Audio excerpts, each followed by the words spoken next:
Hi, my beautiful family. Welcome back to Mr. Peter Stories. Before we begin, let's say a very powerful Friday prayer for our family. A powerful Friday prayer for our family. Heavenly Father, on this blessed Friday, we come before you as one family, united in love and faith. Lord, shower your endless blessings upon every member of this beautiful family. Fill their hearts with peace, their homes with joy, and their lives with abundance. For those facing struggles, give them strength. For those feeling lost, guide them with your divine light. For those in pain, bring healing and comfort. Protect them from all harm, and open the doors of success, happiness, and love in their lives. Lord, let this family always be surrounded by kindness, unity, and unwavering faith. May we continue to grow together, support one another, and walk in the path of righteousness. Bless us with wisdom, patience, and the courage to overcome any challenge. We trust in your divine plan and give thanks for every blessing. Keep us safe, keep us strong, and keep us forever connected. Amen. My beautiful family, I know some of you may be feeling unhappy since Mr. Peter took some rest. His views have dropped by 55%, and I understand your concerns. I take full responsibility if I haven't met your expectations. Mr. Peter has only one channel, and he has worked incredibly hard to build it with love and dedication. I never want him to lose his loyal audience, and I will do my best to keep this family strong. I need to hear from you. Are you still here with me?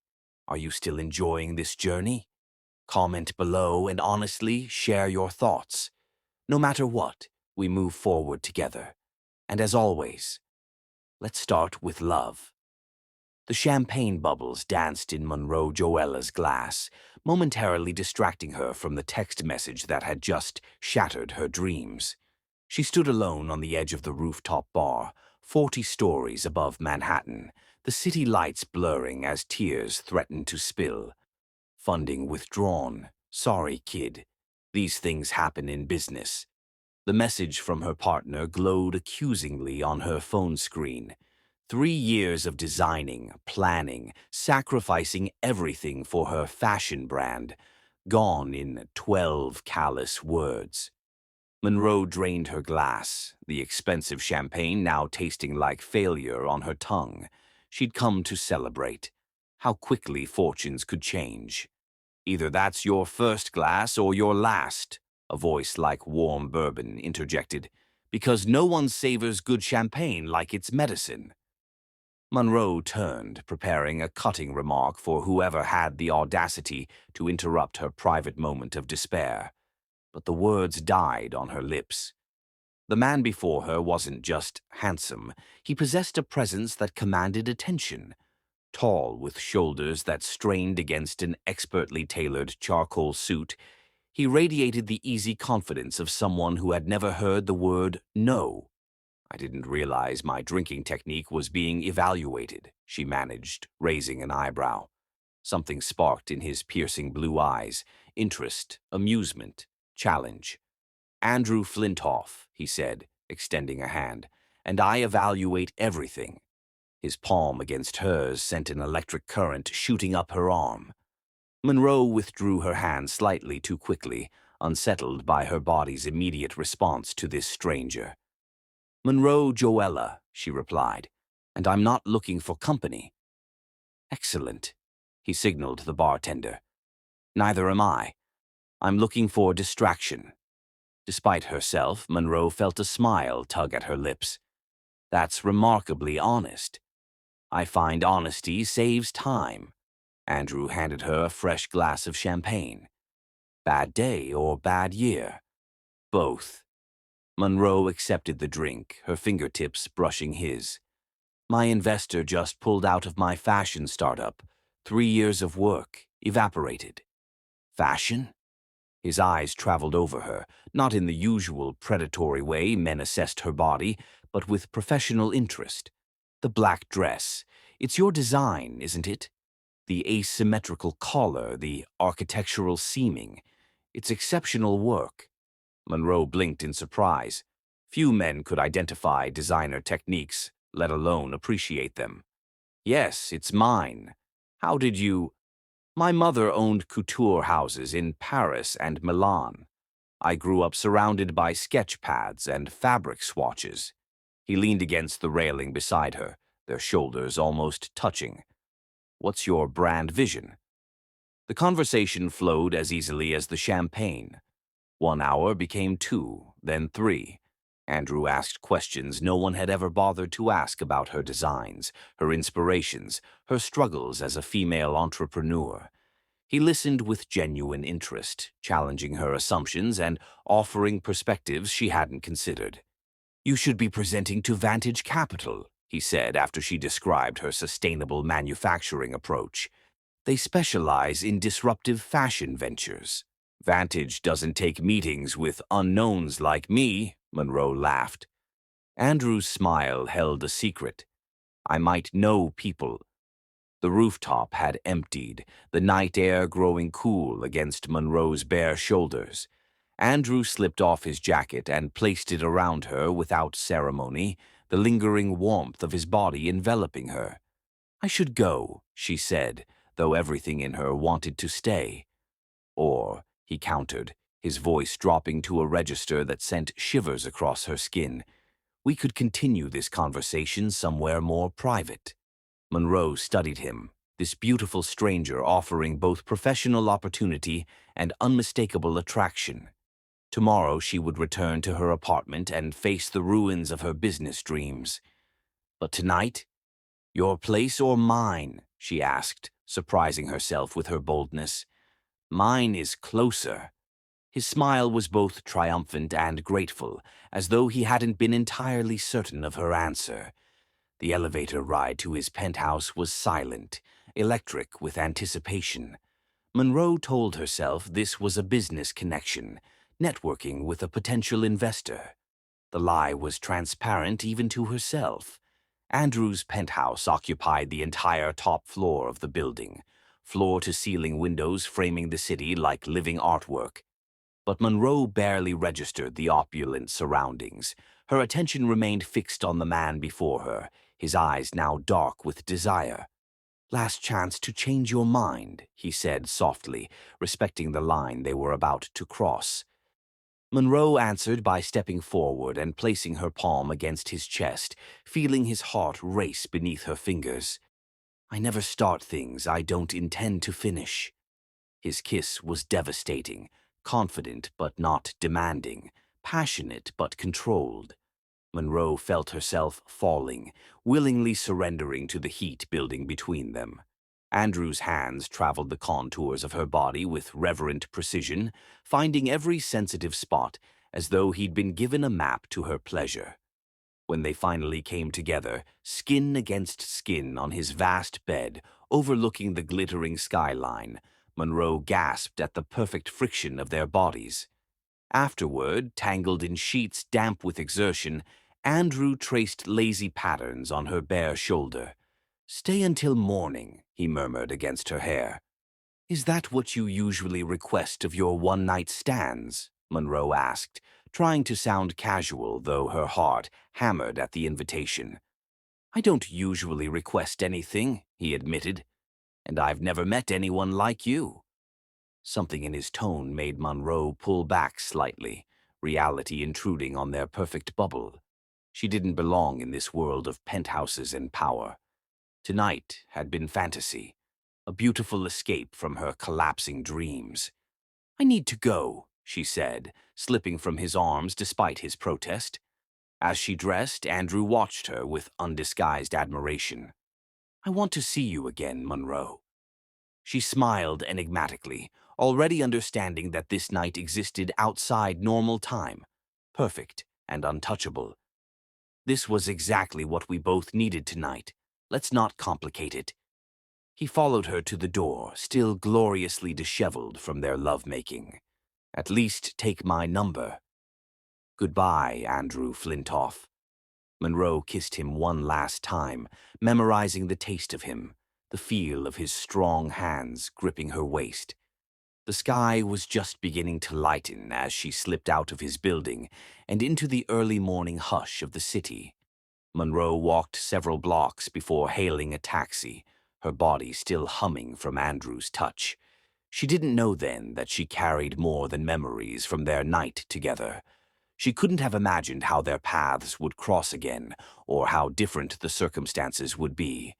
In her purse, Andrew's business card, which he'd slipped into her clutch without her knowledge, contained the key to her future in more ways than one.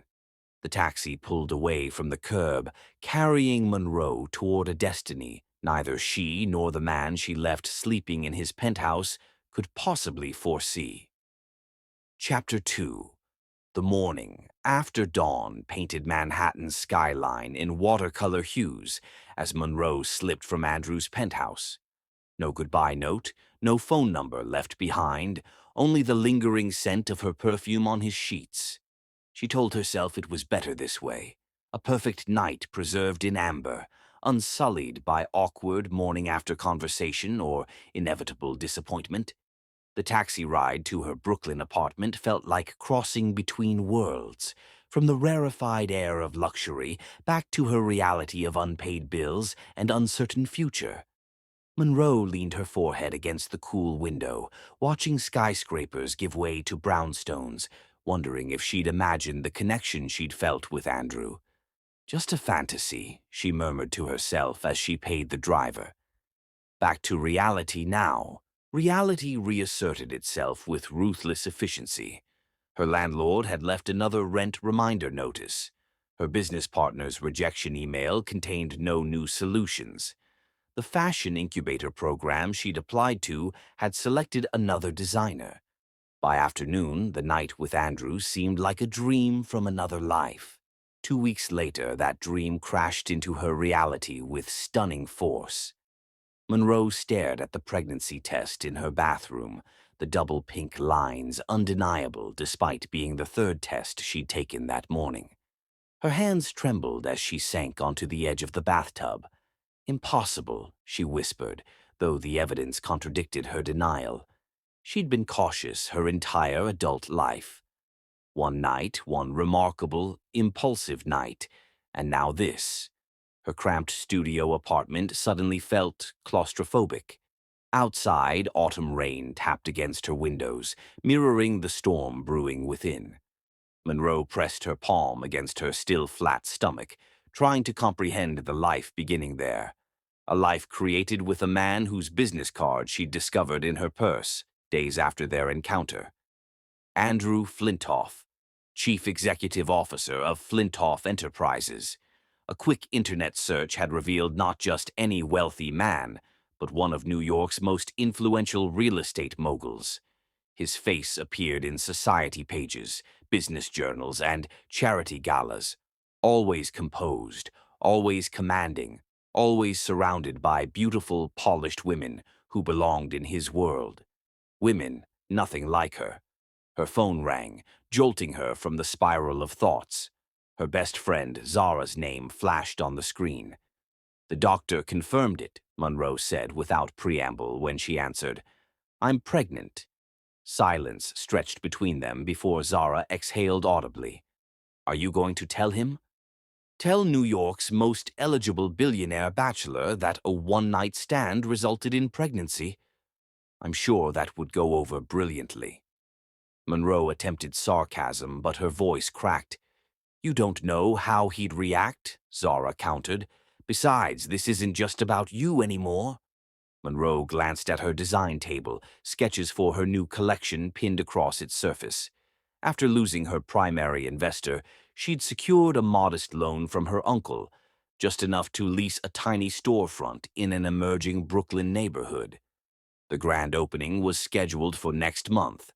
"I can't deal with this right now," Monroe said, fatigue evident in her voice. "I have the store opening, the fall collection to finish." "A baby might necessitate some priority adjustments," Zara said gently. After hanging up, Monroe pulled her laptop closer. She hesitated before typing Andrew's name into the search bar. Thousands of results appeared instantly. Articles detailed his transformation of the family real estate empire, his reputation for brilliant but merciless business strategies, his philanthropic endeavors carefully curated for maximum impact. Photos showed him at society events, groundbreaking ceremonies, economic forums, always impeccably dressed, invariably serious, never caught off guard, nothing suggesting he was the family type, nothing indicating he wanted children, nothing to suggest he would welcome this news as anything but an inconvenience or, worse, a calculated trap. A headline from just last week caught her attention. Flintoff acquires Vanguard properties for $1.2 billion. The building that would have housed her boutique was part of the Vanguard portfolio, the same company whose investor had abruptly withdrawn from her project. Life's twisted symmetry wasn't lost on her. Andrew Flintoff had inadvertently impacted both the creation of this child and the disruption of her business plans. Monroe closed the laptop and moved to her tiny balcony, letting rain mist against her face as she placed both hands on her abdomen. "Just you and me, little one," she whispered to the life growing within her. "We'll figure this out somehow." Across the city, Andrew stared unseeing at the Manhattan skyline from his office window. 2 weeks had passed, yet thoughts of Monroe Joella continued to intrude at unexpected moments. He'd had no shortage of beautiful, accomplished women in his bed over the years, but none had affected him like she had. None had walked away quite so completely. "Sir?" His assistant's voice came through the intercom. "The Vanguard acquisition team is waiting in the conference room." Andrew straightened his tie, forcing his attention back to business. "Tell them I'll be right there." As he gathered his documents, his mind drifted again to Monroe. He'd instructed his security director to locate her, discreetly, of course, but she'd proven surprisingly elusive. No prominent social media presence, no public records beyond a business license for a small fashion design company that never materialized. The few photographs he'd found captured her quiet elegance, but revealed nothing of the incisive intelligence and unexpected humor he'd glimpsed during their night together. The mystery of her had become almost as intriguing as the memory of her body against his. His phone vibrated with a message from Victoria Ashford, his former fiancée. "Dinner tonight, for old time's sake." Andrew deleted it without responding. Their engagement had ended for specific reasons, her infidelity foremost among them. He had no interest in revisiting that particular error in judgment. In the conference room, his acquisition team presented the final details of the Vanguard purchase. Andrew contributed appropriate comments while signing documents placed before him, his mind still partially occupied with thoughts of the woman who'd disappeared. "There's one minor issue with the Brooklyn property," his chief operating officer mentioned toward the meeting's end. "A lease was in preliminary negotiation for a small boutique. The tenant is requesting an extension on the deposit deadline." "Name?" Andrew asked absently, reviewing a contract appendix. "Monroe Designs. Owner is Monroe Joella." Andrew's head lifted sharply. "What did you say?"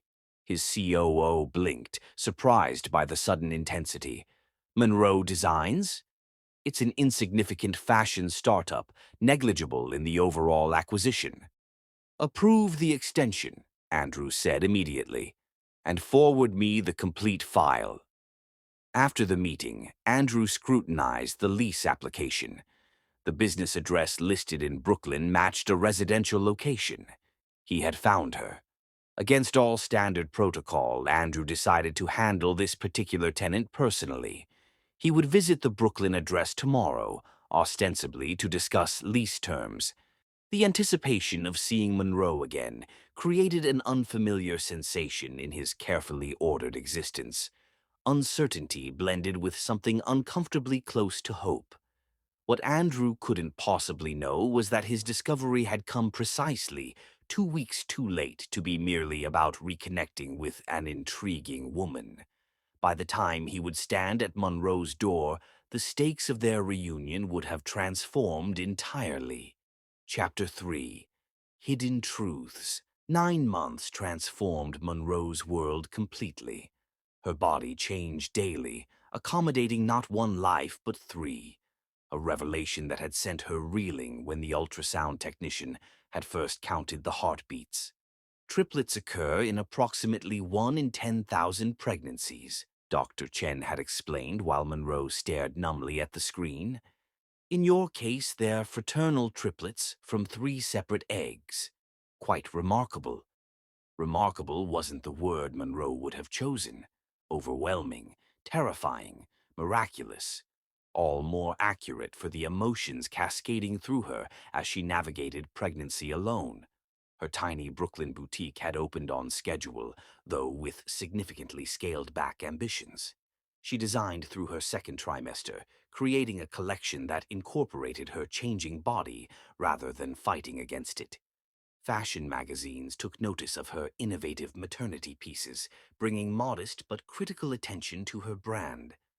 Uncle Colin had moved in temporarily during her final trimester, his gruff concern manifesting in late-night ice cream runs and assembling 3 second-hand cribs in the one-bedroom apartment they now shared. "You sure about not contacting the father?" he'd asked one evening, watching Monroe struggle to find a comfortable position on the sofa. "3 babies is a lot for anyone to handle alone, sweetheart." Monroe had placed protective hands over her enormous belly. "He's not the family type, Uncle Colonel. Better they have one parent who chooses them than 2 where one resents their existence." She'd rehearsed variations of this explanation countless times, repeating it to concerned friends, curious neighbors, well-meaning medical professionals. What she never admitted aloud was the fear gnawing beneath her certainty. Fear that Andrew would think she'd planned this, that he'd view the pregnancy as manipulation, that he might use his considerable resources to take the children from her if he discovered their existence. The triplets arrived 2 weeks early after 30 hours of labor that tested Monroe's endurance beyond anything she'd imagined possible. When the doctor finally placed the third tiny bundle in her arms, exhaustion gave way to overwhelming love. "Elijah, Isaiah, and Aria Joella," she whispered, touching each perfect face. All 3 had inherited Andrew's striking cobalt eyes, a detail that simultaneously broke her heart and strengthened her resolve. She would give these children everything, including the freedom to create their identities without the shadow of a reluctant billionaire father. The first year passed in a sleepless blur of midnight feedings, first smiles, pediatrician appointments, and Monroe's sketching designs while babies napped in carefully arranged bassinets beside her work table. The boutique operated on reduced hours, with Zara helping manage daily operations. By the triplets' second birthday, Monroe had moved them to a slightly larger apartment and established a modest but growing clientele for her designs. Fashion blogs celebrated her working mother aesthetic that blended practicality with unexpected elegance. A small profile in Brooklyn magazine brought new customers and a feature on emerging local entrepreneurs. What the feature also brought, though Monroe couldn't have anticipated it, was recognition. Andrew Flintoff had been scanning the business section during his morning coffee when the photograph caught his attention. A woman with 3 toddlers in a stylishly cramped design studio. Though her hair was different, her face thinner, he recognized Monroe immediately. The children clustered around her were approximately 2 years old, with identical striking blue eyes. His coffee cup had crashed to the floor, shattering unnoticed as realization struck him with physical force. The private investigator Andrew hired confirmed his suspicions within days. Monroe Joella had given birth to triplets shortly after their encounter. She had never filed for child support, never attempted contact, never leveraged the children for financial gain, despite modest circumstances that the investigator described in detail. For weeks, Andrew processed this information with cold analytical precision, examining the situation from every angle. The timing aligned perfectly. The investigator had secured distant photographs of the children, two boys and a girl with undeniable resemblance to his own childhood images. His children. 3 lives he knew nothing about. 3 years of first steps, first words, first everything, gone forever. The betrayal cut deeper than anything Andrew had experienced, including Victoria's infidelity. This wasn't merely deception, it was theft of something irreplaceable. His rational mind understood Monroe's possible motivations, his reputation, their brief acquaintance, the power imbalance between them. His emotional response overrode such understanding with white-hot anger. By the triplets' 3rd birthday, Monroe had established a stable, if modest, life for her family. The children attended a neighborhood preschool 3 mornings weekly while she focused on her designs. The boutique had expanded to include a small online presence, allowing her to balance motherhood with entrepreneurship by working primarily from their apartment. Her uncle visited weekly, bringing inappropriate toys and excessive treats that made him the children's favorite person. Life had found its rhythm, challenging but fulfilling, complete in ways Monroe hadn't imagined possible before the triplets arrived. Until the afternoon, a sleek black town car parked outside her boutique, disrupting that carefully constructed equilibrium forever. Andrew had planned this confrontation meticulously, timing his arrival during the afternoon window, when the investigator confirmed all 3 children would likely be with Monroe at the shop. He'd prepared questions, structured arguments, anticipated responses, approaching this meeting as he would any high-stakes negotiation. What no strategy could prepare him for was the visceral impact of seeing his children for the first time. Monroe emerged from the back room of the boutique, balancing Aria on her hip, while the boys trailed behind her, squabbling over a toy truck. She froze when she spotted Andrew, recognition and shock rendering her momentarily speechless. "You disappeared," Andrew said, his rehearsed opening abandoned for 3 simple words that encompassed 3 years of absence. Before Monroe could formulate a response, the children noticed the stranger. Isaiah, always the boldest, stepped forward with curious scrutiny. Elijah, the thoughtful observer, moved slightly behind his mother's leg while still watching intently. Arya simply stared with solemn eyes, eyes identical to the ones Andrew saw in his mirror each morning.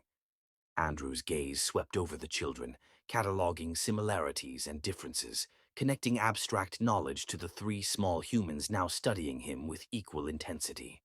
The anger he'd nurtured for weeks receded beneath a wave of something more primal, recognition, connection, and instinctive certainty.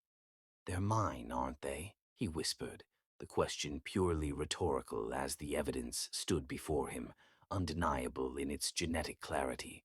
Monroe tightened her grip on Arya, her expression shifting from shock to protective wariness.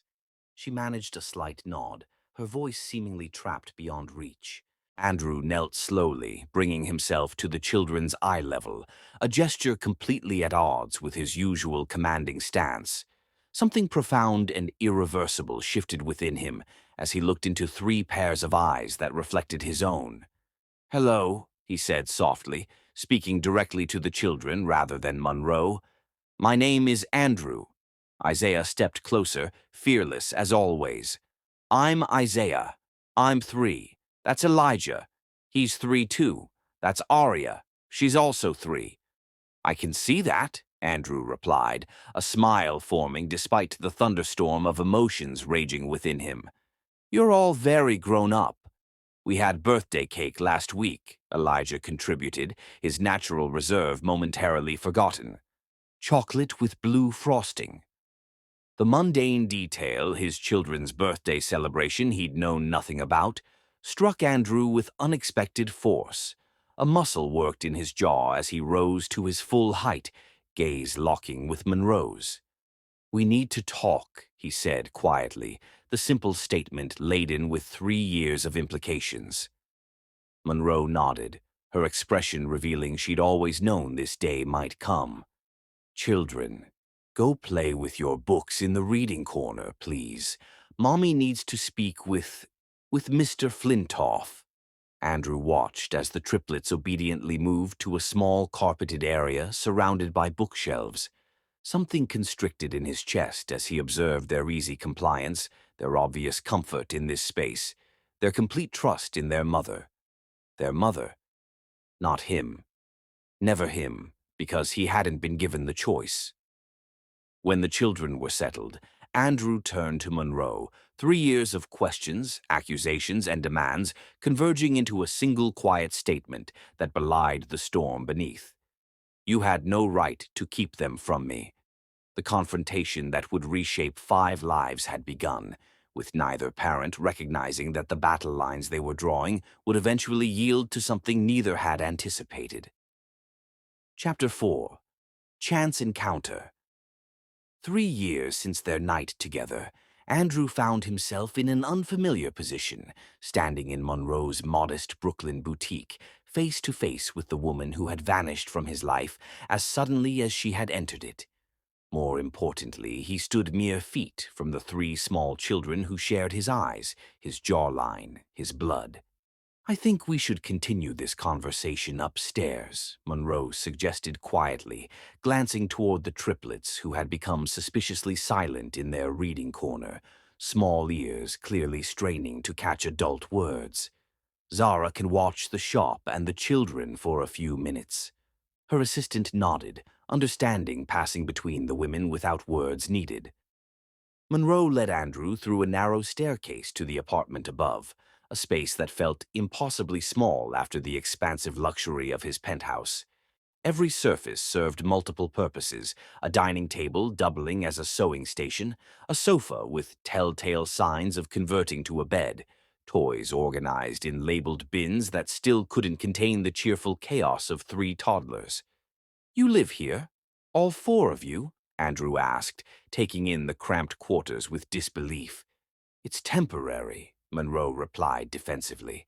I'm saving for something larger once the boutique is more established. Andrew turned slowly, absorbing evidence of his children's existence. Finger paintings taped to the refrigerator, growth charts marked on the wall, 3 distinct personalities already evident in the possessions scattered throughout the space. 3 years of life he'd known nothing about until today. Why? The single word contained volumes of questions, accusations, and something dangerously close to hurt. Monroe sank onto the edge of the sofa, suddenly looking exhausted. What would you have done, Andrew? If a woman you spent one night with contacted you claiming she was pregnant with your children, triplets, no less? I would have taken responsibility, he replied without hesitation. I would have provided, supported you. Exactly, provided, supported, financial transactions. Monroe's voice sharpened. But would you have wanted them, or simply seen them as obligations? The question struck with unexpected precision. 3 years ago, children hadn't factored into Andrew's meticulously planned existence. His own childhood had been a study in emotional austerity, with achievement prioritized over affection. Would he have genuinely welcomed fatherhood, or merely managed it with the same clinical efficiency he applied to business acquisitions? You had no right to make that decision unilaterally, he said instead, sidestepping her question. They're my children, too. Children you've known about for all of 20 minutes, Monroe countered. Children I've carried, birthed, nursed, and raised while building a business to support them. Because you chose that path, Andrew's controlled voice belied the anger churning beneath.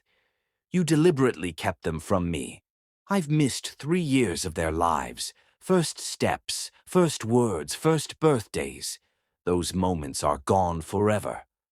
Monroe flinched at the raw emotion breaking through his typically impassive exterior. I did what I thought was best for them. Best for them? Or convenient for you? Andrew paced the small living room, his tailored suit and commanding presence incongruous against the backdrop of building blocks and stuffed animals. Did you think I wouldn't want to know my own children? Or was this revenge for something? Revenge, Monroe laughed incredulously. For what? Our night together was consensual and frankly wonderful, but it was just one night, Andrew. You were a stranger, a very wealthy, powerful stranger who could have made our lives extremely complicated. So you decided simple abandonment was preferable? Denying them their father, their heritage, their birthright. I decided giving them stability and unconditional love was preferable to a father who might resent their existence or see them as inconvenient disruptions to his perfect life, Monroe shot back, rising to face him. Look around, Andrew. Do you see unhappy children? They're thriving. They're loved. They're secure in knowing they're wanted absolutely. Andrew fell silent, struck by the fierce protectiveness in her voice. In that moment, despite his anger, he glimpsed what kind of mother Monroe had become. One who would fight dragons for her children, even if that dragon wore a $5,000 suit and owned half of Manhattan. The sound of small footsteps on the stairs interrupted their standoff. Isaiah appeared first, followed closely by Elijah and Arya, clearly having escaped Zara's supervision. "Mommy, we're hungry," Isaiah announced, before turning curious eyes to Andrew. "Are you staying for lunch?" The simple question diffused the tension instantly. Monroe's expression softened as she looked at her children. Their children. "Mr. Flintoff is very busy, sweetheart. He probably needs to get back to—" "I'd like to stay," Andrew interrupted, his tone gentler than Monroe had ever heard it. "If that's acceptable." Surprise flickered across Monroe's face before she nodded. "We were just having sandwiches and apple slices. Nothing fancy." "I like sandwiches," Andrew said, addressing Isaiah directly. "Thank you for inviting me." The impromptu lunch proved surreal yet oddly natural.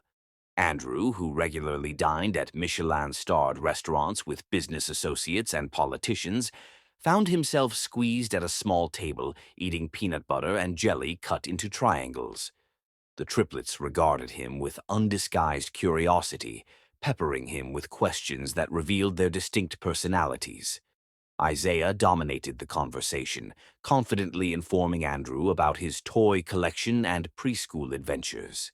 Elijah observed quietly before offering unexpectedly profound observations about the birds visible from their window. Arya, initially shy, gradually edged her chair closer to Andrew's, eventually offering him a slightly squashed apple slice from her own plate, a gesture of acceptance that inexplicably tightened his throat. Monroe watched this interaction with complex emotions. She'd spent 3 years imagining Andrew as a potential threat to her children's happiness. Yet here he sat, listening to their disjointed stories with genuine interest, answering their questions with surprising patience, adjusting his formidable presence to accommodate their small world. When lunch concluded and the children returned to their afternoon quiet time, the adults faced each other across the cleared table, the earlier confrontation tempered by the reality of 3 small humans whose welfare transcended their conflict. "They're extraordinary," Andrew said quietly. "You've done a remarkable job with them." Monroe nodded, accepting his assessment as the peace offering it was. "They are pretty amazing."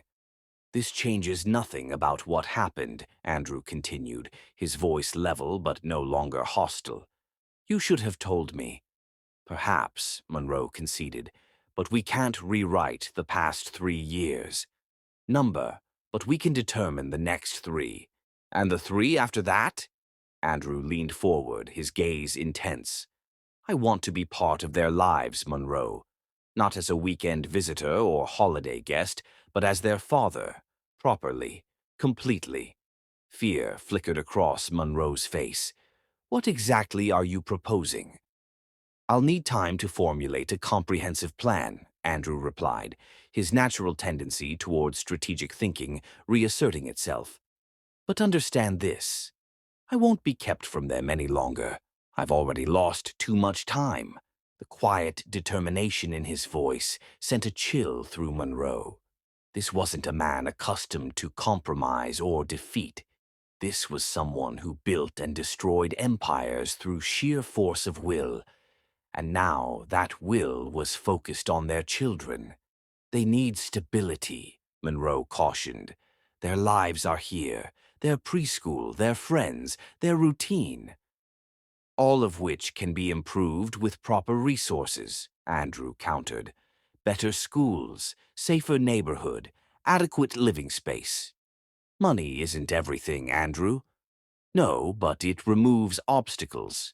He stood, straightening his jacket in a gesture that signaled his return to business mode. I'll have my attorney draft an initial proposal regarding custody and support. We can negotiate from there. The clinical approach struck Monroe like a physical blow. They're not a corporate acquisition. No, Andrew agreed, his expression softening marginally.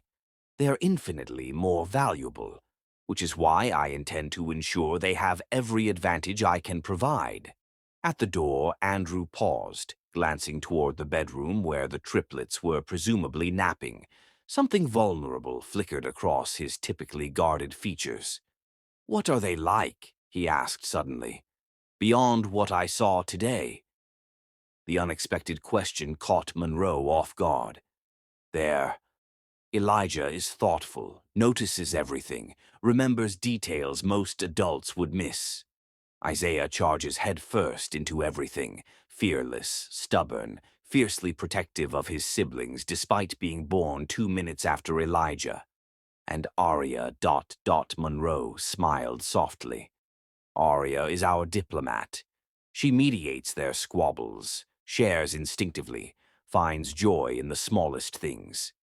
Andrew absorbed this information with evident hunger, as though trying to reconstruct 3 years of knowledge in moments.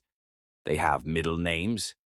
Elijah Daniel, Isaiah James, and Arya Grace, Monroe supplied, surprised by his interest in such details. Andrew nodded, committing these names to memory. I'll be in touch. Soon. As the door closed behind him, Monroe sank against it, the full import of the day's events washing over her. The careful life she'd constructed for her children had just collided with the force of nature that was Andrew Flintoff. Whether that collision would strengthen or shatter their world remained to be seen. What she couldn't know was that Andrew, stepping into his waiting car, had already begun formulating a proposition that would irrevocably alter all their lives. One that would offer security and legitimacy for the children, but at a price Monroe had never anticipated paying. Chapter 5. Confrontation. Andrew returned to Monroe's neighborhood exactly 1 week after discovering his children.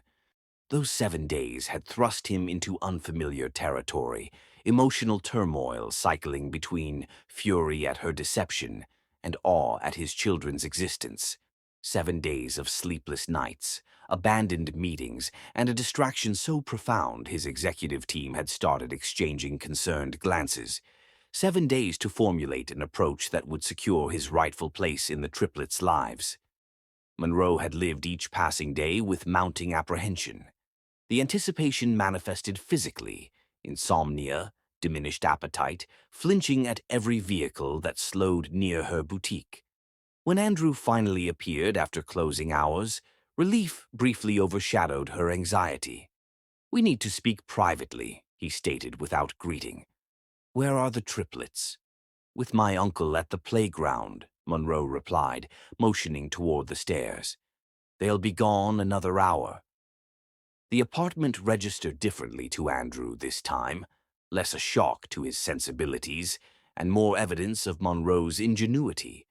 He noticed what his initial anger had obscured: cleverly designed storage maximizing limited space, quality educational materials arranged for easy access, bookshelves featuring titles that would challenge developing minds.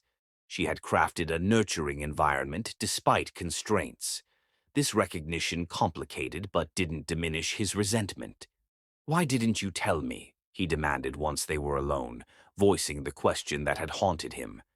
"The actual truth, Monroe, not convenient justifications."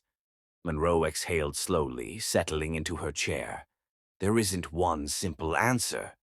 "Try," Andrew insisted, remaining standing. His imposing height and impeccable suit created an unconscious power imbalance in the modest space. Initially, overwhelming shock, Monroe began. When I confirmed the pregnancy, you were already distant history. A lovely night, but someone I never expected to encounter again. Then came the ultrasound showing triplets. She shook her head at the memory. Complete terror. Absolute overwhelm. You had my contact information. You could have reached me. To say what exactly? Remember me. Surprise, I'm carrying your 3 children. What would have been your first thought? Andrew's expression tightened. That you deserved immediate support. No, Monroe countered firmly. Your first thought would have been that I was manipulating you, using the pregnancy for financial advantage. You can't presume what I would have thought, Andrew responded, though her assessment uncomfortably mirrored what his initial reaction likely would have been. Can't I? I saw the announcement about your engagement to Victoria Ashford shortly after discovering the pregnancy. You were publicly committed to someone else when we met. Andrew's features hardened. Victoria and I had terminated our engagement before our night together. The retraction hadn't yet been published. I had no way of knowing that, Monroe said quietly. All I saw was that I was carrying triplets fathered by a billionaire, apparently engaged to someone from his elite circle. Someone who matched the glossy magazines. Someone nothing like me. So you unilaterally decided I shouldn't know my own children. Andrew paced the modest living area, his measured movements contrasting with his internal turbulence. You had absolutely no right to steal 3 irretrievable years from me. And your company had no right to cancel my business lease the same week I discovered my pregnancy. Monroe fired back, her composed veneer cracking. Flintoff Enterprises acquired my building, nullified all pending agreements, and effectively destroyed the business I'd spent years creating. Andrew halted, genuine confusion displacing anger. What exactly are you referring to? Vanguard Properties. Your corporation acquired them 3 years ago. My boutique lease was terminated in that takeover. My primary investor withdrew that same week. A humorless laugh escaped her. The bitter irony wasn't lost on me. The man who'd fathered my children simultaneously demolished my livelihood without even realizing it. Andrew rapidly processed the acquisition details. Vanguard had been a routine transaction, one among dozens that year, its individual leases handled by his operations team without his direct involvement. I had no knowledge of specific leases affected by that acquisition, he stated finally. Those determinations happen at the operational level. That's irrelevant, Monroe insisted. The reality was that I suddenly found myself pregnant with triplets, my career in shambles, and the father was the same powerful man whose company had just upended my professional life. Can you honestly claim you wouldn't have questioned my motives had I approached you then? The hypothetical scenario hung between them, its plausibility undeniable. Andrew's silence provided answer enough. I made what seemed the best choice at that moment, Monroe continued more gently. Was it correct? I'm not certain, but I didn't decide out of malice or to deprive you. I chose what I believed would protect them from potential rejection or becoming mere obligations. They are my blood, Andrew responded, his voice dropping to a controlled intensity. My responsibility, my lineage. They are people, Monroe corrected firmly, not extensions of your corporate holdings or vessels for your DNA. They're Elijah, Isaiah, and Arya, unique individuals with distinct personalities, needs, and dreams. Her perspective struck with unexpected impact. Andrew had partially conceptualized the triplets as abstractions, his heirs, his bloodline, his entitlement. Monroe's framing forced him to confront them as individuals existing beyond his claim to them. I want to know them, he admitted, the straightforward statement revealing vulnerability beneath his indignation. Not just as my children, but as the people they're becoming. Something in Monroe's expression softened. They deserve to know you too, but according to their comfort, Andrew, at a pace they can process. They've never had a father. You can't simply commandeer their lives demanding instant connection. What precisely are you suggesting? Andrew asked, his negotiator's instincts surfacing. Gradual introduction. Consistent visits increasing in duration as they become comfortable with you. Patience and reliability. Monroe paused before adding, and absolutely no legal intimidation or custody threats that would destabilize their security. Andrew weighed her approach against his initial impulse to leverage his considerable resources for immediate, unrestricted access. The strategist in him recognized Monroe's method as more effective for lasting success, despite frustrating his desire for immediate resolution. "And what do you want in return?" he asked, habit making him seek the counter-demand in any negotiation. "This isn't a business transaction, Andrew. This concerns our children's emotional well-being." The sound of laughter from the stairwell interrupted them.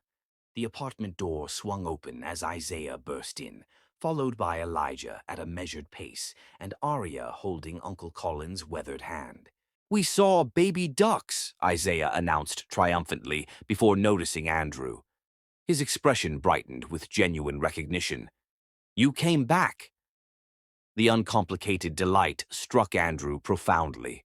No one in his adult world ever displayed such unguarded happiness at his mere presence. "I did," he replied, his voice softening instinctively. "Will you stay for dinner?" Isaiah asked, bouncing slightly with characteristic energy. "We're having spaghetti. I'm allowed to twirl it now without making a mess." Andrew glanced at Monroe, silently seeking permission. Her slight nod conveyed more than words, a tentative truce, a fragile beginning. "I'd like that very much," he told Isaiah, his usual commanding presence recalibrating to match the child's enthusiasm.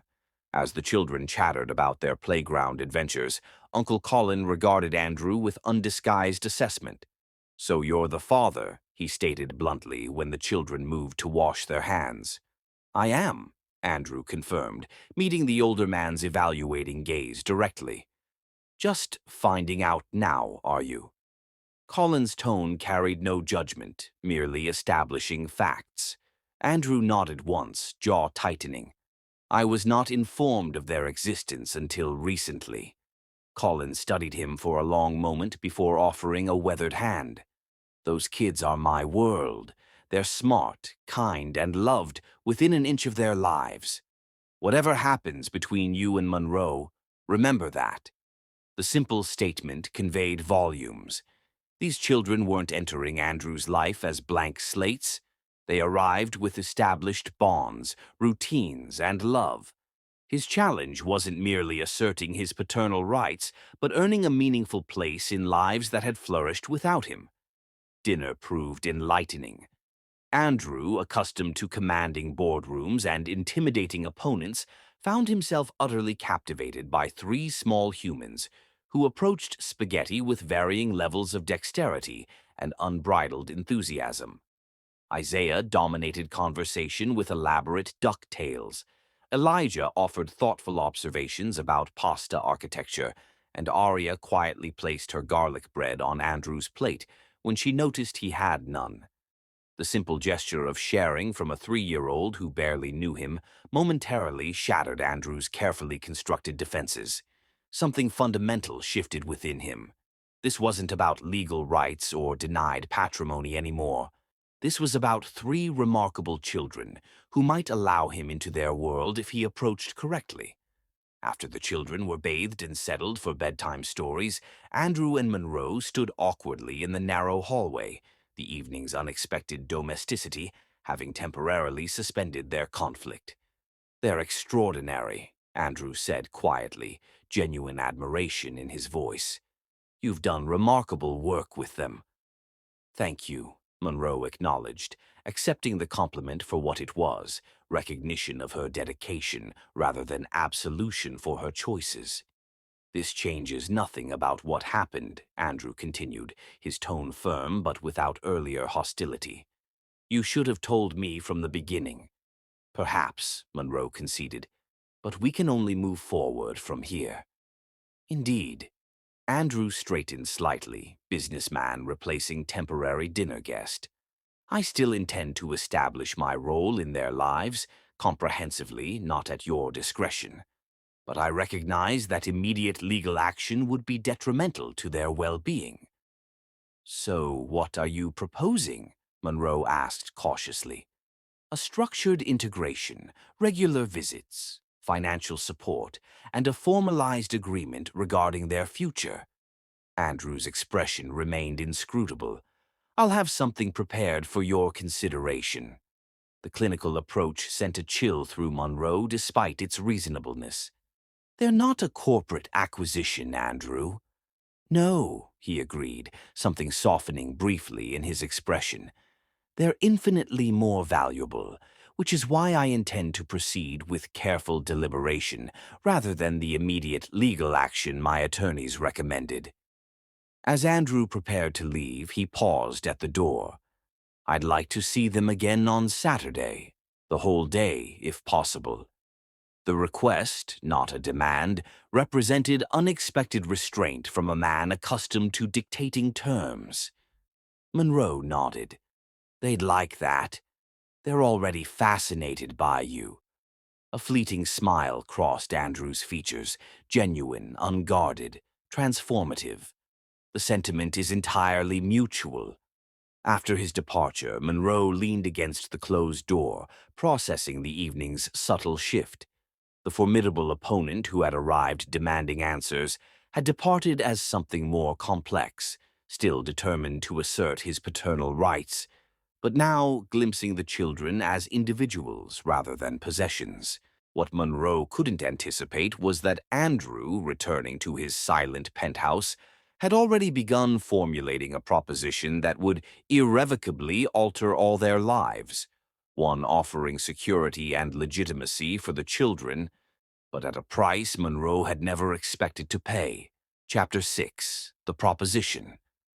A week of surprisingly pleasant visits followed Andrew's initial confrontation with Monroe. He appeared precisely when promised, bearing thoughtfully selected gifts, quality art supplies for Elijah's budding creativity, a construction set that captivated Isaiah's mechanical curiosity, and a collection of musical instruments that delighted Arya's developing sense of rhythm. Not extravagant displays of wealth, but items reflecting attentiveness to each child's distinct interests. Monroe observed these interactions with cautious optimism. Andrew proved unexpectedly adept with the triplets, his customary imperiousness softening to patient engagement as he built block towers with Isaiah, discussed cloud formations with contemplative Elijah, and listened attentively to Arya's whispered confidences about her favorite stuffed animals. For their part, the children accepted Andrew with the uncomplicated openness of 3-year-olds, untroubled by the complex adult dynamics swirling around them. They didn't question his sudden appearance in their lives, simply incorporating him into their small world with remarkable ease. When Andrew requested taking them to the park without Monroe's supervision, she hesitated only briefly before agreeing. Watching from a distance as he pushed them on swings, his usual tailored attire replaced by casual clothes more suitable for playground sand, Monroe allowed herself to acknowledge a surprising truth. Andrew Flintoff might become an excellent father.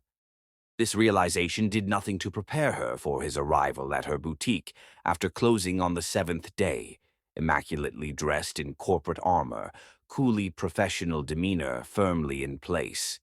We need to discuss the children's future, he stated without preamble, placing a leather portfolio on her counter. Privately. Monroe locked the shop door, flipping the sign to "Closed" before leading him upstairs to the apartment where Uncle Colin watched the triplets. After arranging for Colin to extend the children's outing, she turned to Andrew expectantly. I've consulted with my legal team about the optimal approach to establishing my paternal rights.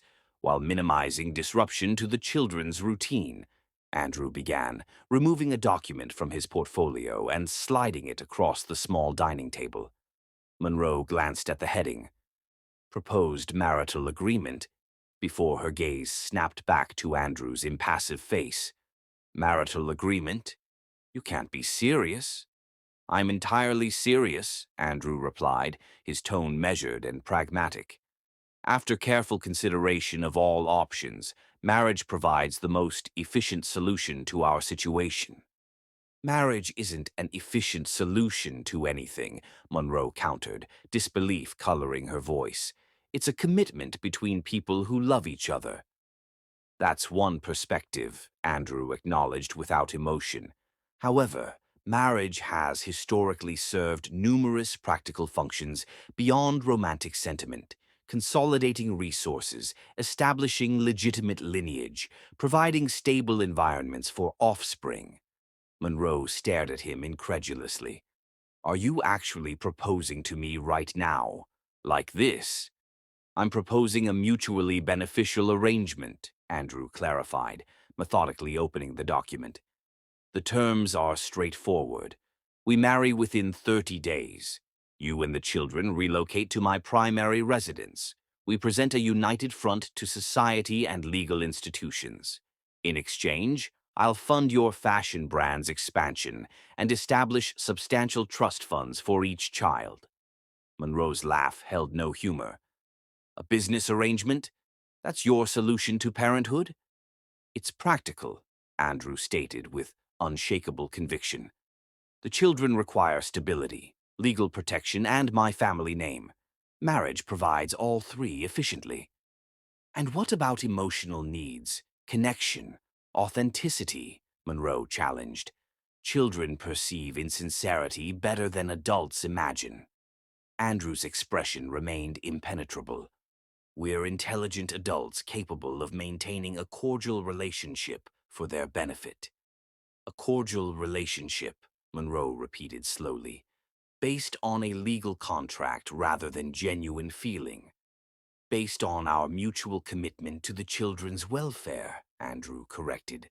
Sentiment is irrelevant to the arrangement's functionality. Monroe pushed the document away with deliberate finality. I won't participate in this cold-blooded charade. The children deserve better than parents playing roles in some elaborate performance. They deserve legitimacy, Andrew countered, a hint of genuine emotion finally surfacing. My mother wasn't married to my father initially. The whispers, the sidelong glances, the careful euphemisms, children perceive those too, Monroe.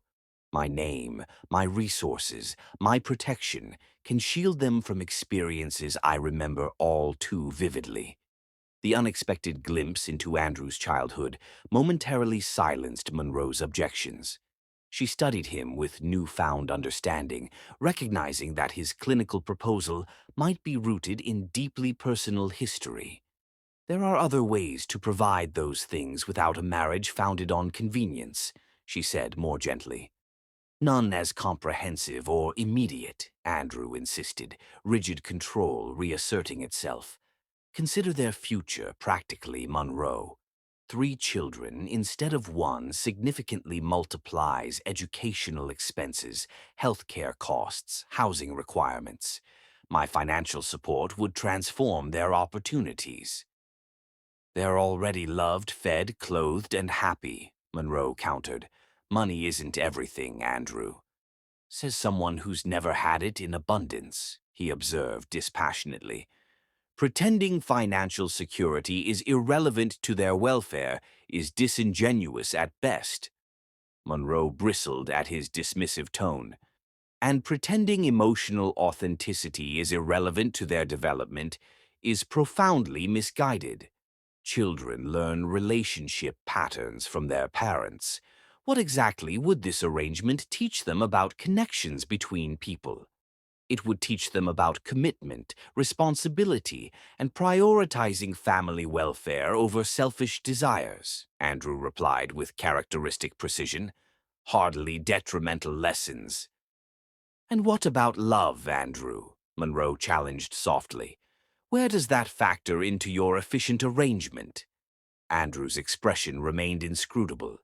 Love is a nebulous concept, subject to endless interpretation. The children would know consistent care, meaningful investment in their development, and unified parental support. Many children receive far less despite parents who claim emotional attachment. Monroe shook her head, simultaneously frustrated by his clinical approach and moved by the dedication to his children embedded within it. Despite his emotionless delivery, Andrew's underlying motivation was clear. He wanted to provide everything possible for the triplets, approaching fatherhood with the same comprehensive thoroughness he applied to business acquisitions. "What happens when one of us meets someone we actually love?" Monroe asked quietly. "Someone we want a genuine relationship with." The agreement includes provisions for discreet extramarital companions, provided such relationships remain private and don't interfere with family stability, Andrew responded without hesitation, turning to a specific page. Section 12 outlines the parameters. Monroe stared at him incredulously. "You've actually included an infidelity clause in a marriage proposal. Are you listening to yourself?" "I'm being realistic," Andrew stated firmly. "Neither of us enters this arrangement harboring romantic delusions. Acknowledging that truth prevents future complications." Monroe stood abruptly, needing physical distance from both Andrew and his methodical document. "This isn't about the children at all, is it? This is about control. Establishing your claim. Arranging everything and everyone according to your specifications." Something subtle shifted in Andrew's expression, a momentary crack in his impenetrable facade. "This is about providing my children everything I can offer them, my name, my resources, my protection. If that requires sublimating personal preferences to create optimal conditions for their development, the sacrifice seems minimal by comparison." The sincerity beneath his clinical terminology struck Monroe unexpectedly. Despite his emotionless delivery, Andrew genuinely believed his proposal represented the best path forward for the triplets. His approach might be calculated, but his underlying motivation to secure his children's future reflected surprising depth beneath the corporate exterior. "I need time," Monroe said finally. "This isn't a business decision to be made over a conference table. It affects 5 lives profoundly." Andrew nodded once, accepting her request with unexpected grace. "A reasonable request. I'll expect your response within 1 week." He closed the portfolio with meticulous precision. "Review the document thoroughly. My legal team constructed these terms to benefit all parties, particularly the children." As he prepared to leave, a small voice called from the doorway. "Daddy, you're here!" Arya stood clutching her favorite stuffed rabbit, apparently having returned early with Uncle Colin. The simple title, Daddy, spoken for the first time, visibly affected Andrew. Something profound and unguarded flashed across his features before he knelt to her level. "Hello, little one," he said softly, his voice entirely different from the dispassionate tone he'd used moments earlier. "I thought you were at the playground." "Uncle Colin bought ice cream," she explained, approaching without hesitation to lean against his knee. "Did you come to read bedtime stories?" Andrew glanced at Monroe, silently seeking permission. At her slight nod, his expression softened. "I'd like that very much." As Monroe watched Andrew follow Arya to the children's bedroom, the contrast between his two personas struck her forcefully. The calculating businessman who had presented marriage as a strategic acquisition bore little resemblance to the gentle father who now sat patiently listening to a 3-year-old's detailed introduction to her stuffed animal collection. Which version represented the real Andrew Flintoff? Perhaps both existed simultaneously, the ruthless strategist and the potentially loving father, creating a far more complex man than Monroe had initially recognized. The marriage contract remained on her table, its clinical language outlining a passionless partnership focused entirely on practicality. Yet the man now reading stories to their children suggested capacity for connection beyond strategic advantage. What neither Monroe nor Andrew could anticipate was how their careful calculations would eventually yield to forces neither had factored into their equations, forces that would transform a marriage of convenience into something neither had included in their original terms. Chapter 7. Reluctant Agreement. Marriage. The word hung between Monroe and her best friend Zara as they sat in the quiet boutique after hours. Andrew's contract spread across the counter between bolts of fabric and design sketches. A business arrangement with infidelity clauses and performance metrics, Zara clarified, tapping the document with barely disguised incredulity. Who proposes like this? Andrew Flintoff, apparently, Monroe replied, exhaustion evident in her voice. She'd spent 5 days alternating between examining the contract's meticulous provisions and watching Andrew interact with the triplets during his daily visits that revealed surprising patience and genuine interest in their developing personalities. "And you're actually considering it?" Zara asked, studying her friend's conflicted expression. "I'm considering what's best for the children," Monroe corrected. "Andrew's offering financial security, educational opportunities, healthcare access, concrete advantages I can't provide alone." "At what cost?" Zara challenged gently. "Living in a loveless marriage as essentially an employee with benefits?" Monroe winced at the blunt assessment. "The terms aren't as cold as they appear. He's included provisions ensuring my design business continues with substantial funding. I'd maintain creative independence while accessing resources I've only dreamed about." "That's the designer talking, not the woman," Zara observed. "What about your life beyond work and motherhood? Romance? Connection? Actually being loved by someone?" Section 12 allows discrete personal relationships, provided they don't threaten family stability, Monroe quoted with bitter amusement. "Apparently, I can have romance as long as it's scheduled and unobtrusive." "Christ," Zara muttered. "He's thought of everything except actual human emotions."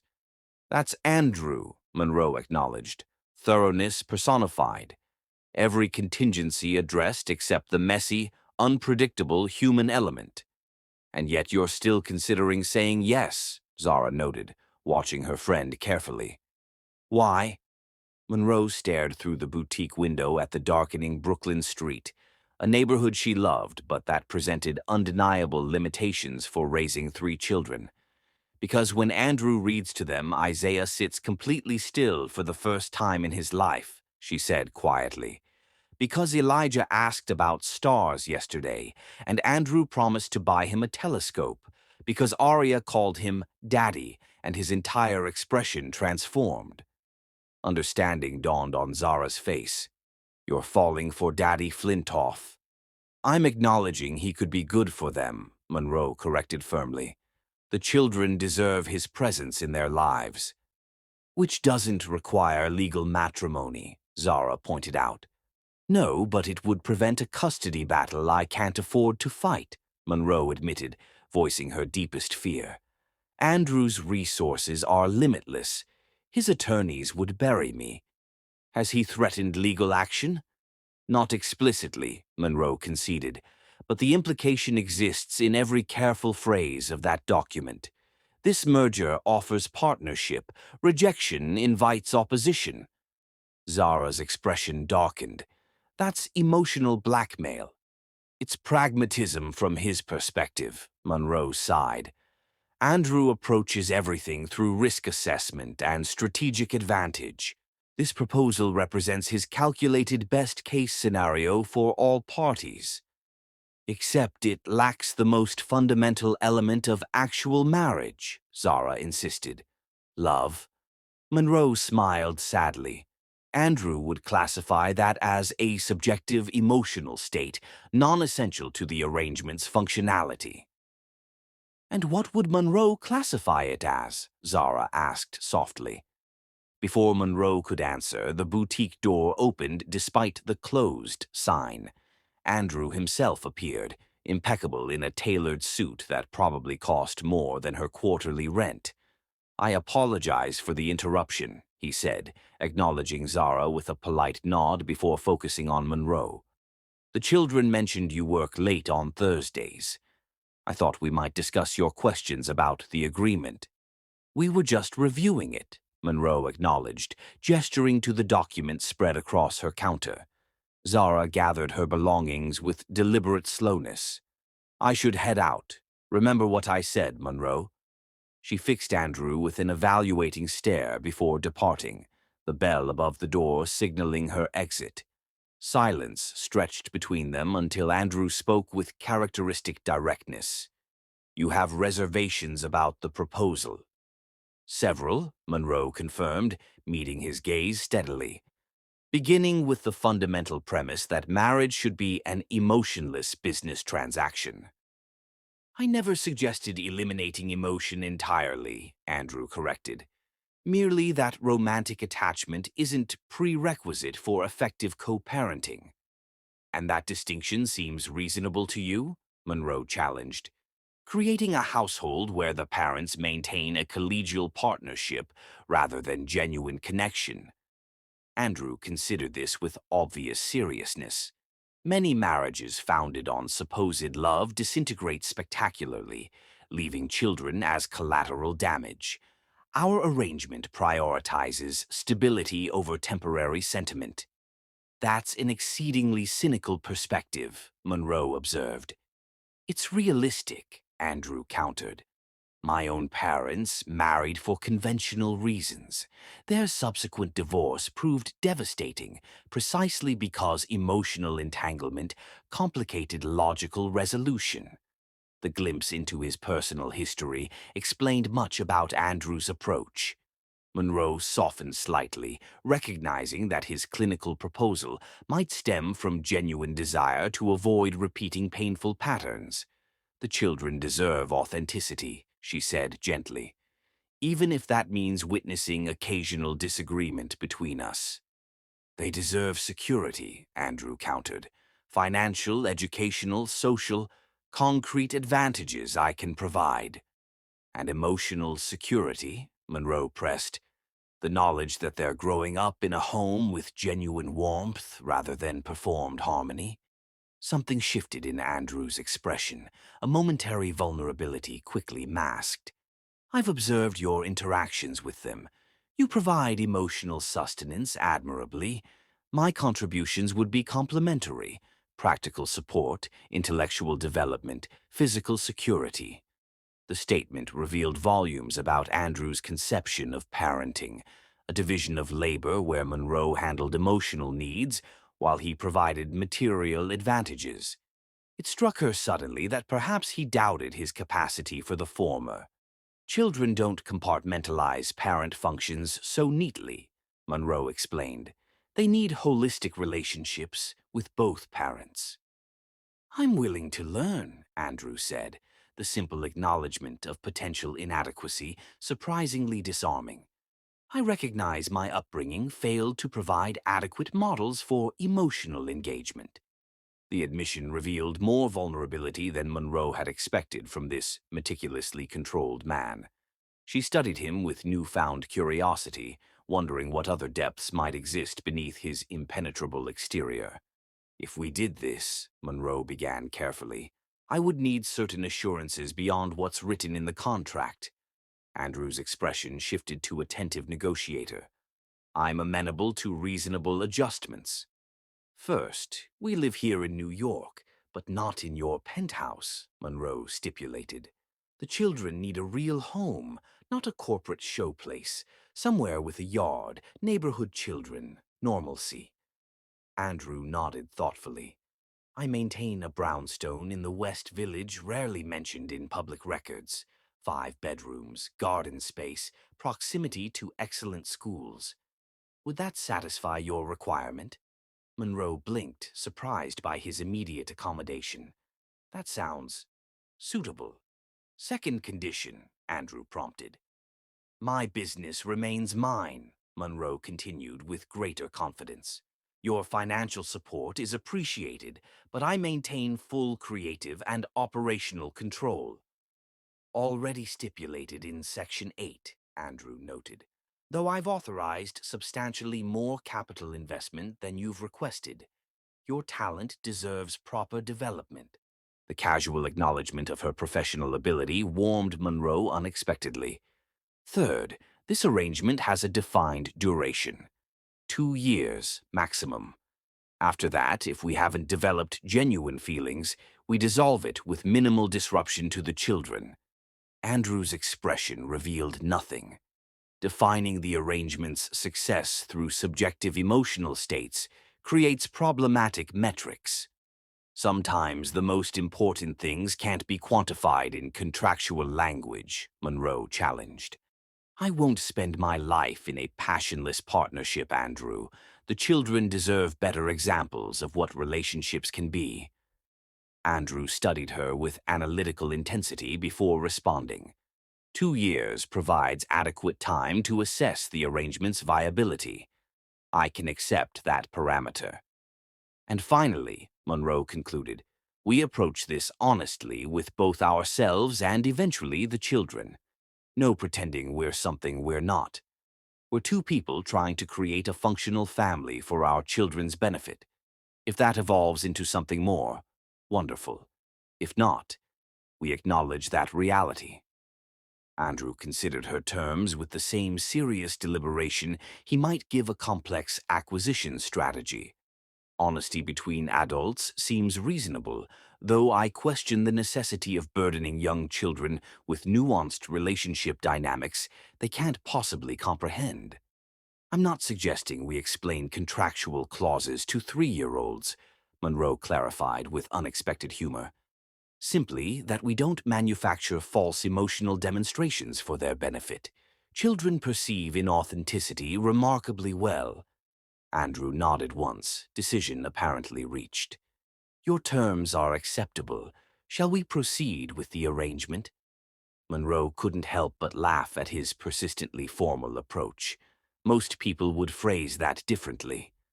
How would you prefer I phrase it? Andrew inquired with genuine curiosity. Monroe hesitated before responding with deliberate lightness. Most marriage proposals involve some suggestion of potential happiness rather than contractual acceptance. Something unexpected happened then. Andrew's usual impassive expression softened into what might almost be called a smile. Would shared purpose in raising extraordinary children qualify as potential happiness? The question, delivered with uncharacteristic gentleness, caught Monroe off guard. For the first time, she glimpsed what Andrew might become if he allowed himself to transcend the emotional constraints evident in his every carefully measured word. It might, she acknowledged quietly, if approached with sincerity rather than strategy. Andrew extended his hand formally, though something in his eyes suggested complexity beyond the gesture's businesslike appearance. Then shall we embark on this unconventional journey together, Monroe Joella, for the children's benefit primarily, but perhaps eventually for our own as well? Monroe regarded his outstretched hand, recognizing this moment as a threshold between her carefully constructed independence and an uncertain future tied to this enigmatic man. Her decision would irrevocably alter 5 lives, a responsibility both terrifying and profound. Yes, she said finally, placing her hand in his. But I want something in writing about this being a genuine attempt at building a family, not merely a legal construct. I'll have my attorneys draft an addendum, Andrew agreed, his fingers wrapping around hers with surprising warmth. Of course you will, Monroe said, unexpected affection coloring her exasperation. 2 weeks later, in a private ceremony attended only by Uncle Colin, Zara, and Andrew's younger sister Emma, who had flown in from London specifically to meet her unexpected niece and nephews, Monroe and Andrew exchanged vows before a civil officiant.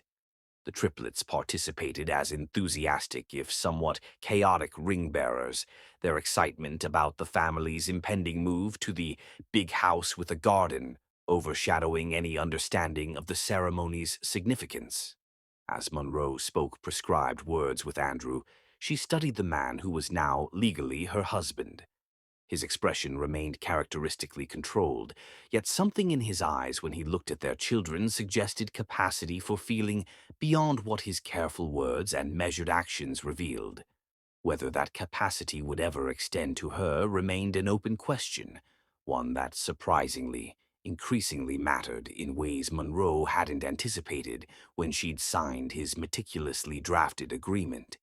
What neither of them could possibly know was how thoroughly their carefully negotiated terms would be tested, challenged, and ultimately transformed by forces neither had factored into their pragmatic calculations. Chapter 8. The Other Woman. 6 months into their arrangement, Monroe found herself navigating an existence she couldn't have imagined when she'd signed Andrew's contract. The West Village brownstone had transformed from elegant showplace to genuine home, with evidence of children throughout its previously pristine spaces, artwork adorning refrigerator doors, treasured toys arranged on custom shelves, three distinct personalities imprinted on every room. More surprisingly, Andrew had adapted to family life with unexpected grace.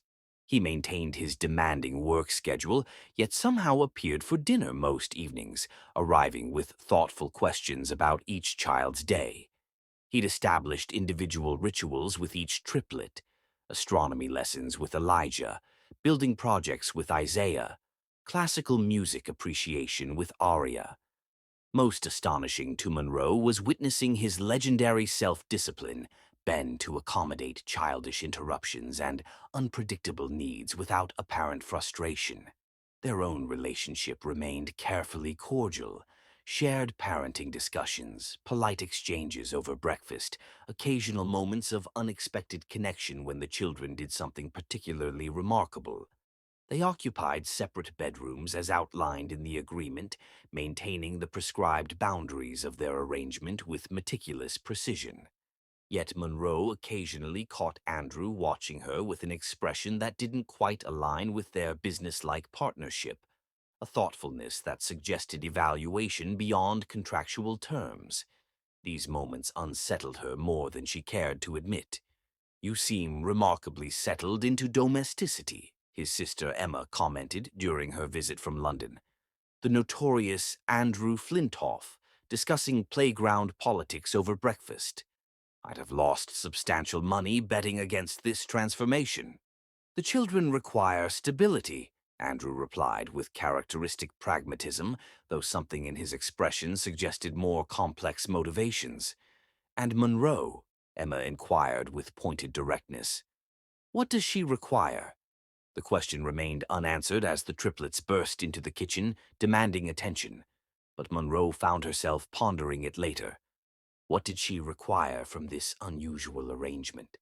The practical benefits were undeniable: financial security, a beautiful home, educational advantages for the children. Yet beneath these tangible gains lurked an unsettling awareness that she might want something the contract explicitly avoided addressing: genuine connection with the increasingly complex man who was now her husband. Such considerations were abruptly displaced when Andrew's past arrived unannounced at the annual Children's Hospital Charity Gala, their first major public appearance as a couple. Monroe had designed her own gown for the occasion, a deep emerald creation that accommodated her petite frame while projecting sophisticated confidence. As they entered the glittering ballroom, she felt Andrew's hand settle at the small of her back, a gesture that appeared intimate to observers while maintaining a careful distance she'd grown accustomed to navigating. "Andrew Flintoff, as I live and breathe." The statuesque blonde who approached them exuded wealth and privilege from her flawless coiffure to her diamond-encrusted stilettos. "Marriage and fatherhood suit you astonishingly well." "Victoria." Andrew's typically modulated voice contained a subtle edge Monroe had never heard before. "I wasn't aware you'd returned to New York. Just last month, Europe grew tedious." Victoria's assessing gaze shifted to Monroe with barely disguised evaluation. "And this must be the mysterious wife who tamed Manhattan's most committed bachelor, the fashion designer, correct? How refreshingly unconventional." The calculated condescension beneath her pleasant tone was unmistakable. Monroe extended her hand with deliberate poise. "Monroe Flintoff. And you are Victoria Ashford." The woman's perfect smile revealed gleaming teeth. "Andrew and I were engaged before he discovered unexpected paternal obligations. Ancient history now, of course." Each precisely chosen word landed with intended impact, establishing prior claim, implying Monroe's trickery, suggesting the marriage resulted from obligation rather than choice. Monroe felt Andrew tense beside her, his customary control visibly strained. "How lovely to meet you," Monroe replied with a serenity she didn't feel. "Though I should correct your timeline. Our children were born well after your engagement ended. According to tabloid coverage, it concluded rather spectacularly when Andrew discovered you with his business associate." Victoria's composure faltered momentarily before her practiced smile returned. "Media exaggeration, darling. Our parting was mutual and amicable. Andrew simply wasn't ready for commitment, or so we all thought until your surprise announcements." "Perhaps he simply required the right partner," Monroe suggested pleasantly, though her hand tightened almost imperceptibly on Andrew's arm. "Compatibility rather than convenience." Before Victoria could respond, Andrew smoothly interjected, "If you'll excuse us, we need to greet the hospital directors.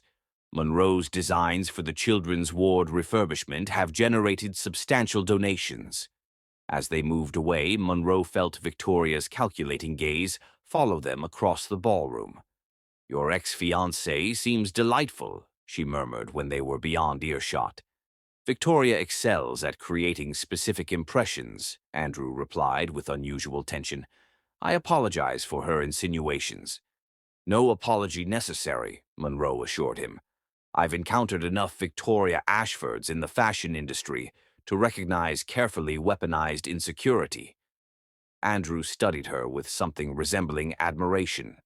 "Most people find Victoria rather intimidating." "I'm raising triplets while launching a design business," Monroe reminded him with unexpected humor. "My intimidation threshold is considerably elevated." The genuine smile her response elicited transformed Andrew's typically guarded features, creating a momentary connection that transcended their prescribed roles. The moment dissolved when another couple approached, but its impact lingered in Monroe's awareness throughout the evening. What she couldn't know was that Victoria's appearance represented calculated strategy rather than coincidence. From the shadows of the ballroom, the elegant predator observed Andrew's attentiveness toward Monroe with meticulous attention, cataloging interactions, expressions, potential vulnerabilities. Unlike Andrew's other discarded relationships, Victoria Ashford had never accepted rejection as final, merely as postponement of inevitable victory. As the gala concluded, Victoria approached Monroe while Andrew discussed hospital donations with the chief administrator. "A bit of friendly advice," she offered with manufactured concern. "Andrew maintains relationships precisely as long as they serve his purposes. Once their utility diminishes, so does his interest." "That's certainly one perspective," Monroe replied evenly, "though perhaps more revealing about the person offering it than its subject." Victoria's laugh held genuine amusement. "I admire your optimism, truly. But you should understand what you've actually acquired. A man who views marriage as a strategic acquisition, children as biological legacy, and relationships as contractual arrangements with specified durations." The uncomfortably accurate assessment of Andrew's initial approach struck uncomfortably close to truth. Monroe maintained her composure while Victoria continued with practiced sympathy. He's remarkably consistent in his patterns, the pursuit, the acquisition, the inevitable disillusionment when reality fails to match his specifications. Victoria leaned closer with conspiratorial intimacy. I'm simply offering perspective from someone who's walked this particular path before you. Perhaps you traveled a different path entirely, Monroe suggested quietly, or failed to recognize when circumstances genuinely changed. Victoria's perfect features registered momentary surprise before recalibrating to practiced nonchalance. Circumstances never change Andrew Flintoff. He simply recalibrates his strategy when initial approaches prove ineffective. Before Monroe could respond, Andrew returned to her side, his expression revealing nothing of his thoughts, as he acknowledged Victoria with distant courtesy. Monroe, we should collect Emma. The children will be waiting for their bedtime story. The subtle reminder of their shared domestic life clearly registered with Victoria, whose smile tightened imperceptibly. Family obligations, how charmingly conventional for the man who once proclaimed traditional domesticity fundamentally incompatible with his temperament. People evolve, Andrew replied with uncharacteristic directness. Though I understand why that particular concept might elude your comprehension, Victoria. The pointed observation landed with precision, momentarily fracturing Victoria's composed veneer. She recovered quickly, her parting smile directed at Monroe rather than Andrew. Do enjoy your evolutionary experience, darling. Such fascinating specimens to observe in their temporary habitats. As they departed, Monroe contemplated Victoria's carefully planted seeds of doubt.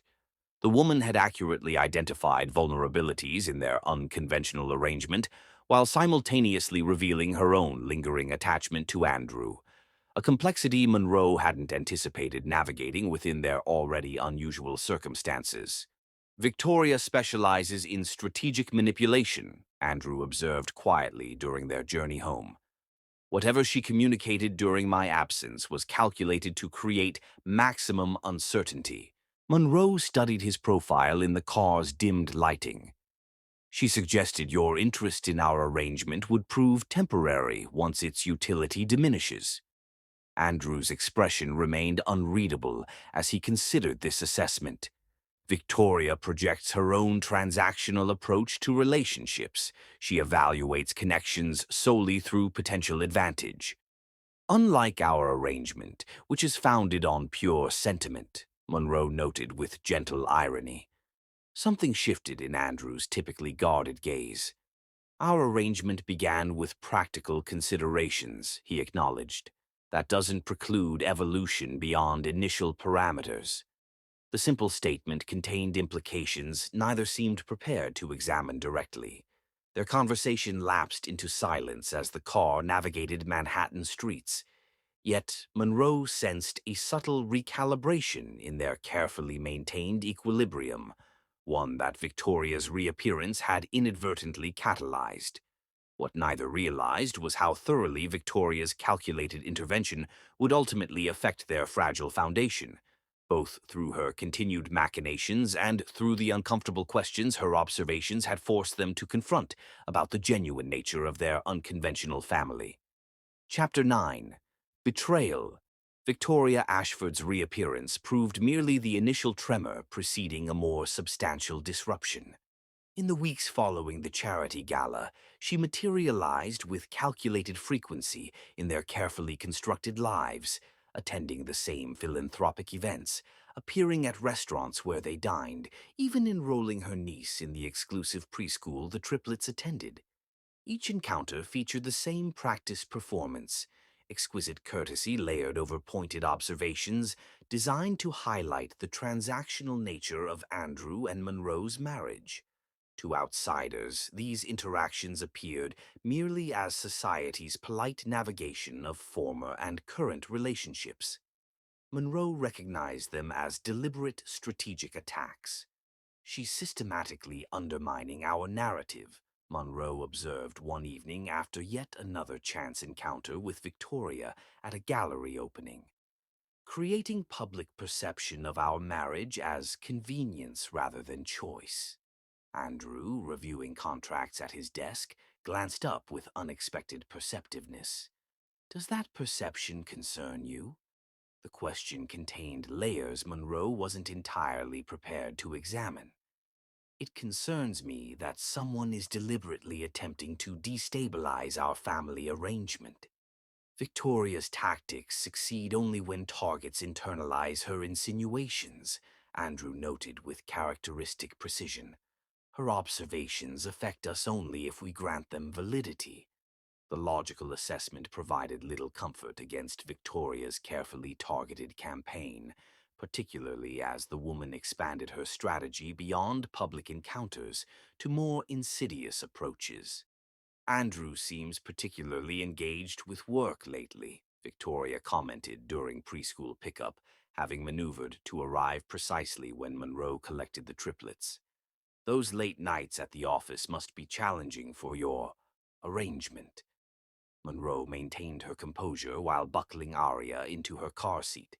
Andrew's commitment to both work and family is remarkably balanced. Victoria's sympathetic smile contained calculated poison. Pattern recognition becomes clearer with experience, darling. The gradual withdrawal, increasing work commitments, emotional distancing, familiar preliminaries to his eventual exit strategy.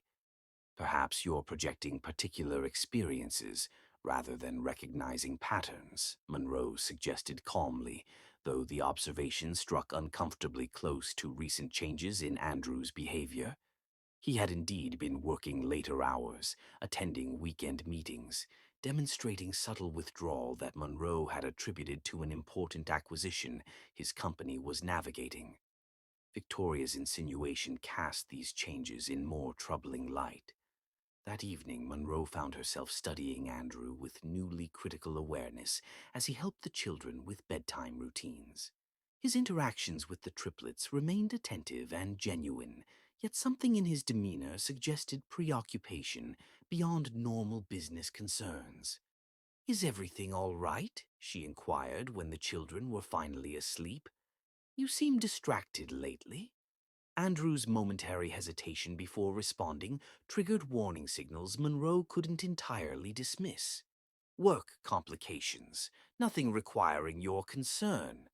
The dismissive phrasing, so unlike his usual respectful communication, heightened her unease. "We agreed on honesty, Andrew. If something's changing in our arrangement, I deserve direct information rather than gradual withdrawal." Something flickered in his expression. Surprise, perhaps, at her directness, or discomfort at being so accurately perceived. "Nothing has changed regarding our agreement," he stated with careful precision that suddenly seemed more evasion than reassurance. 2 days later, Zara appeared at Monroe's design studio with uncharacteristic hesitation. "There's something you should probably see." The envelope she reluctantly handed over contained photographs. Andrew entering an upscale apartment building, Andrew dining with an elegant brunette at an intimate restaurant, Andrew leaving the same building early morning, appearance suggesting overnight stay. Monroe stared at the images, their sequential narrative creating a story that perfectly aligned with Victoria's careful insinuations about Andrew's predictable patterns. The timing seemed extraordinarily convenient, almost calculated in its perfect validation of recently planted doubts. "These came to the boutique?" Monroe asked, maintaining remarkable composure despite the evidence before her. Zara nodded uncomfortably. "Messenger delivery? No sender information." "Victoria," Monroe concluded with certainty. "This is precisely the narrative she's been constructing for weeks." "Does the source matter if the content is authentic?" Zara asked gently. "These don't appear digitally altered, Monroe." Monroe studied the images more critically, her designer's eye noting specific details, lighting consistencies, natural body positioning, contextual elements that suggested legitimacy rather than manipulation. Whatever their source, the photographs appeared genuine documentation of Andrew's activities.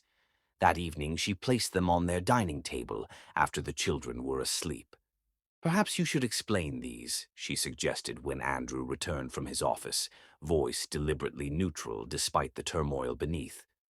His expression revealed nothing as he examined the photographs methodically. "Where did you obtain these?"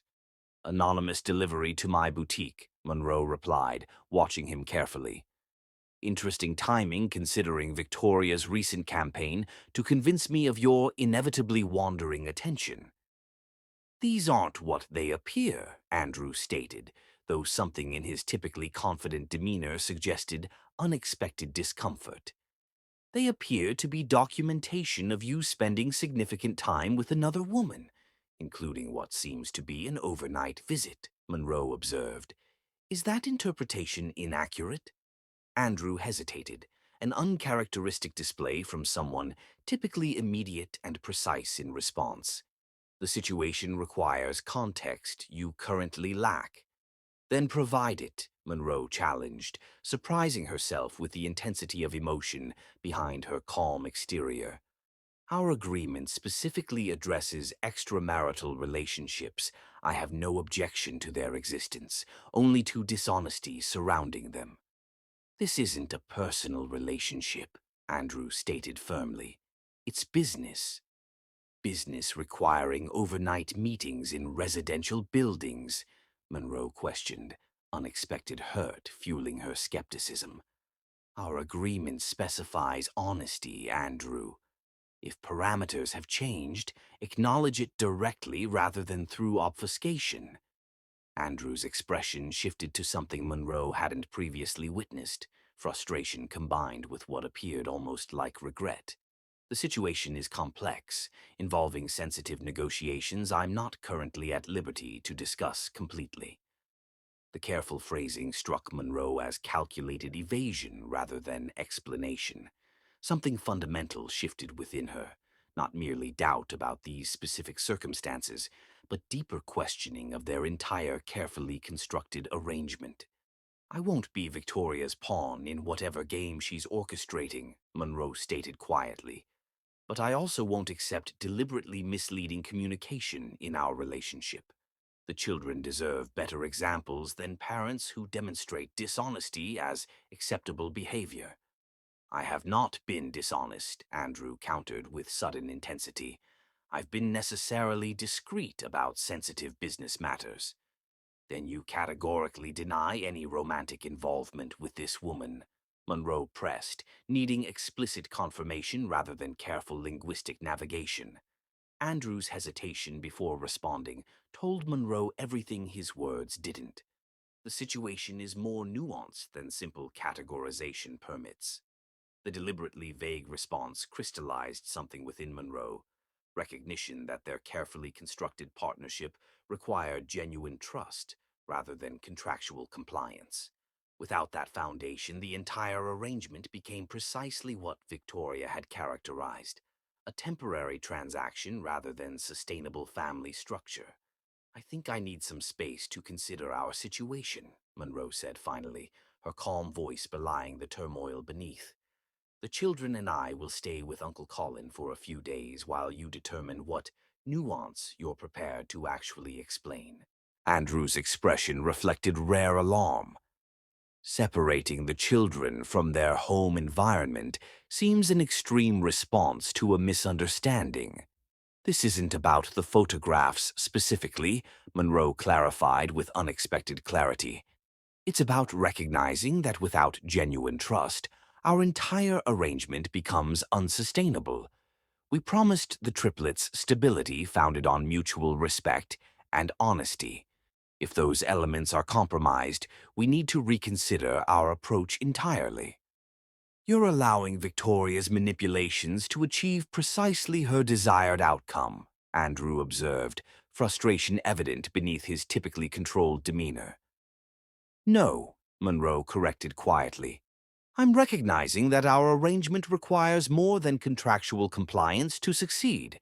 It demands authentic communication and genuine trust. elements currently compromised by whatever you're unwilling to explain clearly. Later that evening, as Monroe packed essential items for herself and the children, she confronted uncomfortable recognition that her reaction stemmed from more than pragmatic concern for their arrangement's stability. The photographs had triggered something deeper, something uncomfortably resembling jealousy rather than mere contractual concern. Somewhere during their unconventional partnership, her feelings toward Andrew had evolved beyond the carefully delineated parameters they'd established. The realization created an additional layer of complexity she hadn't anticipated navigating when signing his meticulous agreement. What neither Monroe nor Andrew recognized as they maneuvered through this carefully orchestrated crisis was how thoroughly Victoria had calculated her intervention. Photographs delivered precisely when Andrew's legitimate business requirements created perfect appearance of infidelity. Timing coordinated to maximize impact while simultaneously preventing complete explanation. The master manipulator had identified the single vulnerability in their arrangement that contractual language couldn't address: the fragile trust developing between two people whose relationship began with pragmatism but had begun evolving towards something neither had initially factored into their careful calculations. Chapter 10. The Truth Revealed. Uncle Colin's modest two-bedroom apartment wasn't designed to accommodate three energetic three-year-olds and their emotionally conflicted mother. By the third day of their impromptu relocation, the cramped quarters had transformed into a chaotic landscape of toys, scattered clothing, and increasingly pointed questions from the triplets about their father's conspicuous absence. "When is Daddy coming?" Arya asked for the 12th time, her typically sunny disposition dimmed by confusion. "He always reads dragon stories on Thursdays." "Daddy has important work, sweetheart," Monroe explained, the practiced explanation feeling increasingly hollow with each repetition. "We're having a special vacation with Uncle Colin for a few days." "But Daddy could come here for stories," Isaiah reasoned with three-year-old logic. "Then go back to work after." The simple solution highlighted the artificial complexity adults created in relationships, a perspective Monroe found increasingly difficult to counter as the children's questions grew more persistent and pointed. Andrew had not remained passive during their separation. Daily deliveries arrived containing the children's favorite toys, books, and comfort items. His messages to Monroe remained respectfully restrained while conveying clear desire for resolution. Most significantly, he continued his established routines with the children through video calls, reading bedtime stories, discussing their daily adventures, maintaining connection despite physical separation. His consistent presence for the triplets, despite their conflict, struck Monroe forcefully. Whatever else might be happening, Andrew's commitment to fatherhood appeared genuine rather than performative, a distinction significantly complicating her emotional navigation of their situation.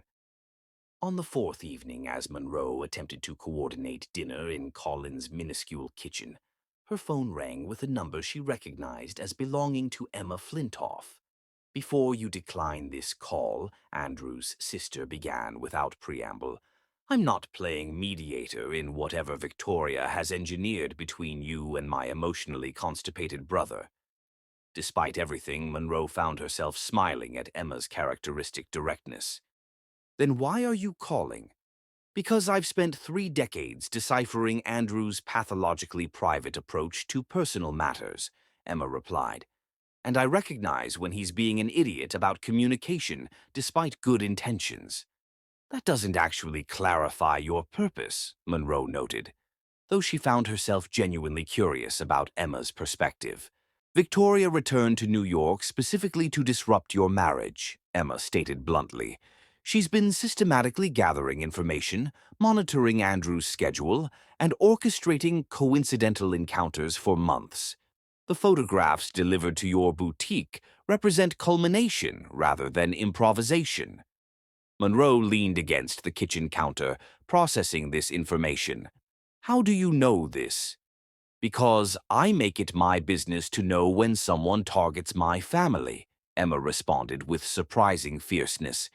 Victoria never accepted Andrew's termination of their engagement. She's viewed his subsequent relationships as temporary obstacles rather than permanent endings. That doesn't explain the photographs, Monroe pointed out, pragmatism overriding her desire to accept this convenient explanation. The woman in those photos is Catherine Dunham, senior counsel for Meridian Healthcare, Emma explained.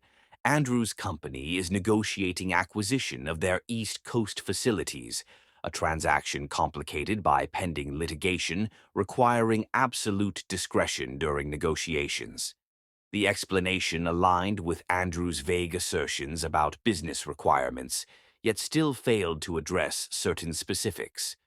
Why meet at residential locations rather than offices? Why overnight consultations? Because Catherine's husband is counsel for the opposing conglomerate attempting hostile takeover of the same facilities, Emma clarified. Their meetings required privacy beyond what either company's offices could provide.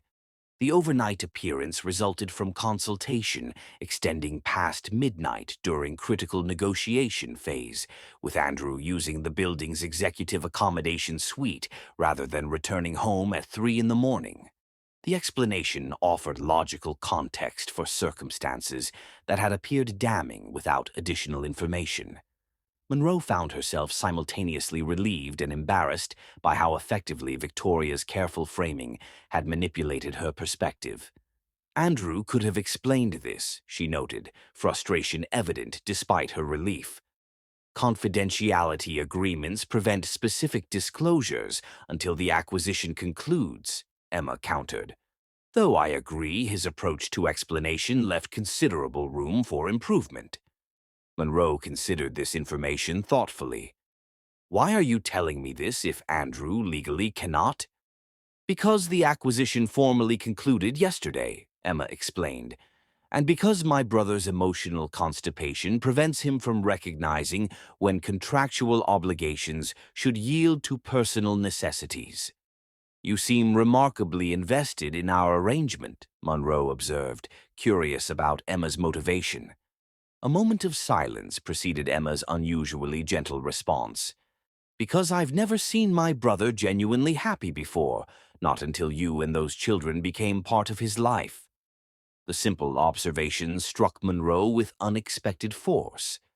Our marriage began as a practical arrangement, she reminded Emma, though the statement felt increasingly inadequate to describe their evolving relationship. Perhaps, Emma acknowledged, though I suspect it's become considerably more for both of you, whether or not you're prepared to acknowledge that evolution. After their conversation concluded, Monroe found herself contemplating Emma's perspective while watching the triplets attempt to organize their scattered possessions. Their innocent commentary revealed how thoroughly Andrew had integrated into their lives despite the initially transactional nature of the arrangement. Daddy puts books by size, Elijah observed seriously, attempting to organize their bedtime stories according to Andrew's methodical system. Daddy says we're the most perfect sciences parent ever, Isaiah added, carefully arranging dinosaur figures in precise formation. Daddy promised to fix Bunny when we go home, Aria contributed, clutching her favorite stuffed animal with its partially detached ear. Home. The brownstone had indeed become home rather than merely residence, a transformation Monroe hadn't fully acknowledged until their abrupt departure highlighted the distinction. Similarly, Andrew had evolved from co-parent through contractual obligation to genuine father figure through consistent presence and authentic connection. The doorbell interrupted her reflections. Uncle Colin's surprised exclamation from the living room suggested unexpected visitors rather than another delivery. When Monroe emerged from the kitchen, she found Andrew standing awkwardly in the apartment's small entryway, his typically immaculate appearance showing subtle signs of recent strain, slight shadows beneath his eyes, minimal disarray in his usually perfect grooming. Before either adult could speak, 3 small bodies launched themselves toward him with delighted exclamations. Andrew knelt immediately to their level, gathering all three into an embrace that reflected genuine emotion rather than performed affection. Something constricted in Monroe's chest, witnessing the children's unrestrained joy at his presence and his equally authentic response to their welcome. "Daddy fixed Bunny!" Arya exclaimed with delight, noticing the small sewing kit in Andrew's pocket. "I promised I would," he replied seriously, his attention entirely focused on the children, despite the complex adult situation surrounding them. Uncle Colin tactfully suggested showing the triplets his new fish tank in the bedroom, creating momentary privacy for the conversation clearly necessary between their parents. As the children followed Colin's diversion, Andrew finally met Monroe's gaze directly. "The Meridian acquisition concluded yesterday," he stated without preamble. "Catherine Dunham is their senior counsel. Our meetings involved confidential negotiations complicated by her husband's representation of competing interests." Emma explained the circumstances, Monroe acknowledged, studying him carefully. "Though I'm curious why you couldn't provide even that general context when confronted with the photographs. Legally binding confidentiality agreements prevented specific disclosures," Andrew began before stopping himself abruptly. Something shifted in his typically guarded expression. "That's factually accurate, but fundamentally incomplete. The truth is, I handled the situation poorly, allowing contractual obligations to supersede what should have been my priority, maintaining your trust." The admission, particularly its second portion, represented uncharacteristic acknowledgement of personal failing rather than strategic circumstance. Monroe found herself unexpectedly moved by this display of genuine reflection rather than calculated response. "Victoria deliberately engineered this situation," Andrew continued. "She's been systematically monitoring my schedule, tracking the acquisition progress, and carefully timing her interventions to create maximum disruption between us."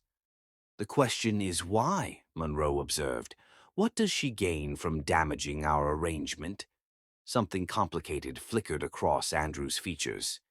"Victoria has always viewed relationships as zero-sum competitions. My marriage represents personal defeat she's never properly processed."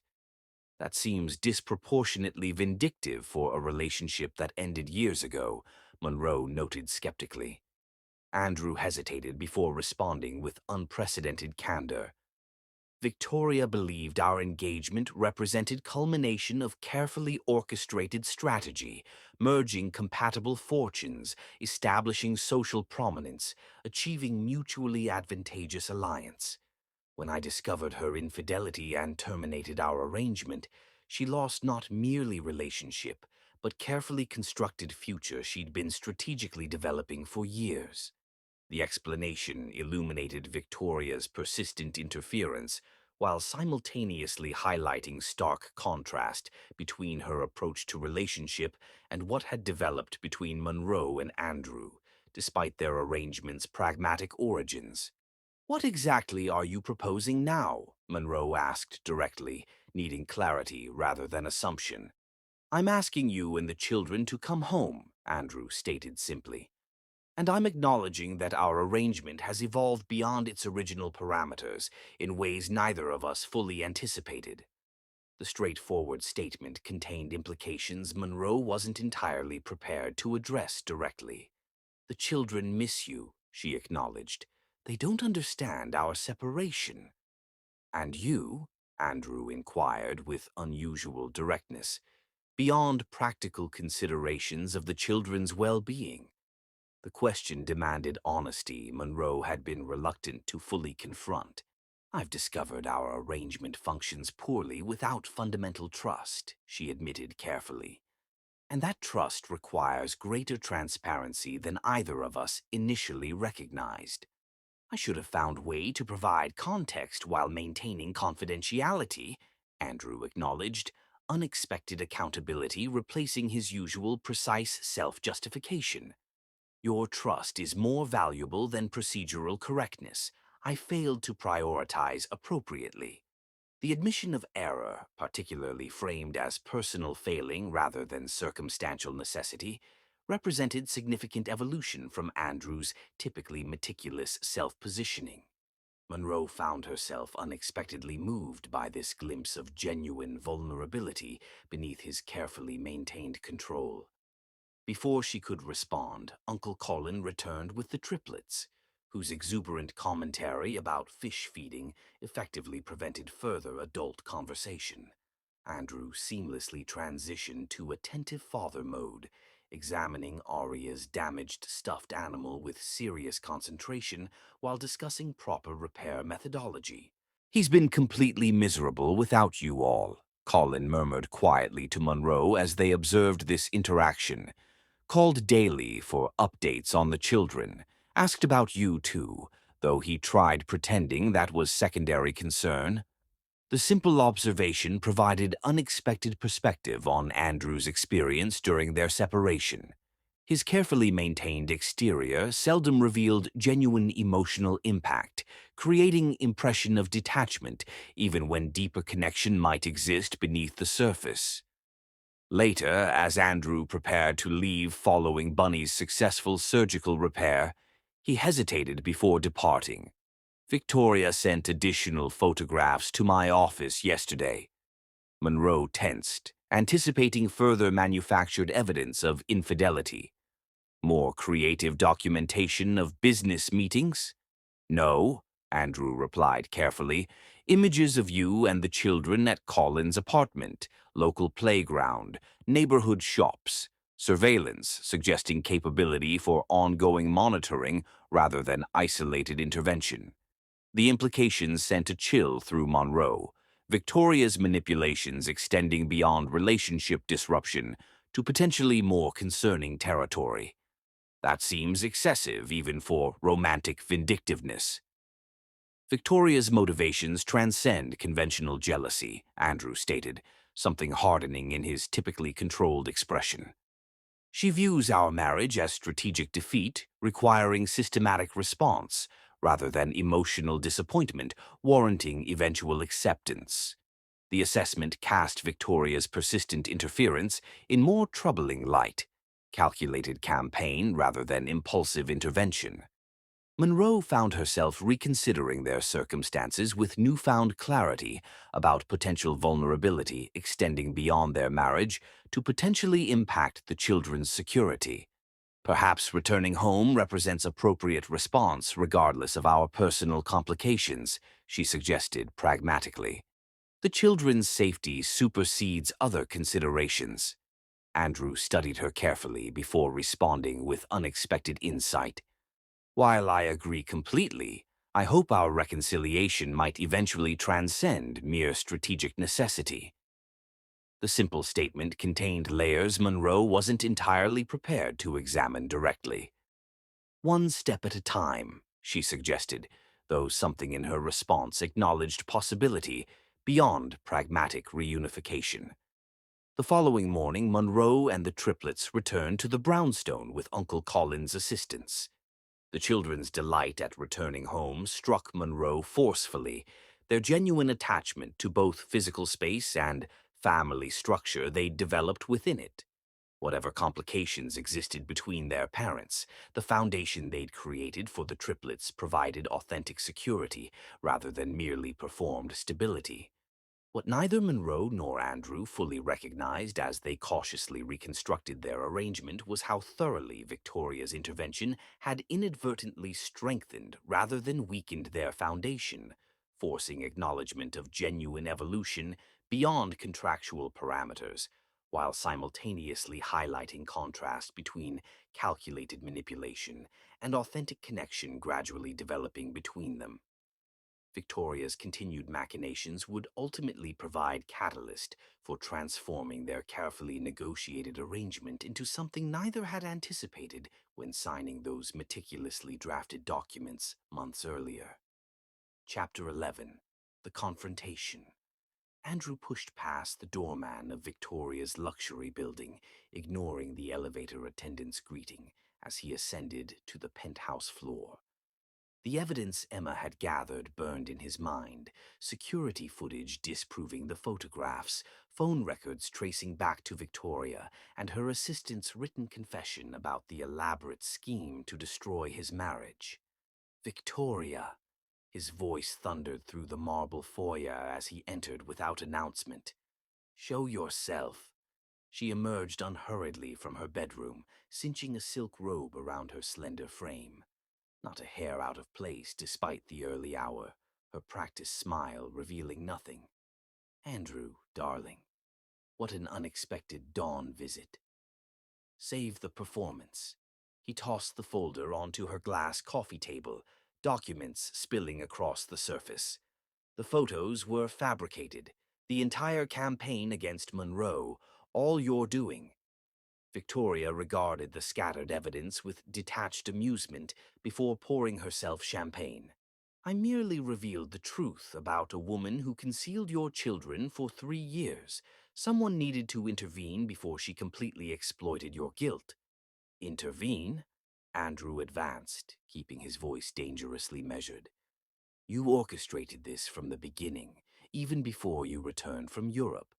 It wasn't enough that you betrayed me with Marcus. You couldn't tolerate that I built a life without you. A flicker of genuine emotion disrupted Victoria's porcelain features before she masked it with practiced indifference. A life? Playing house with that Brooklyn dressmaker? Please, Andrew. She entrapped you with those children. This domestic charade was never meant to be your future. You understand nothing if you believe that.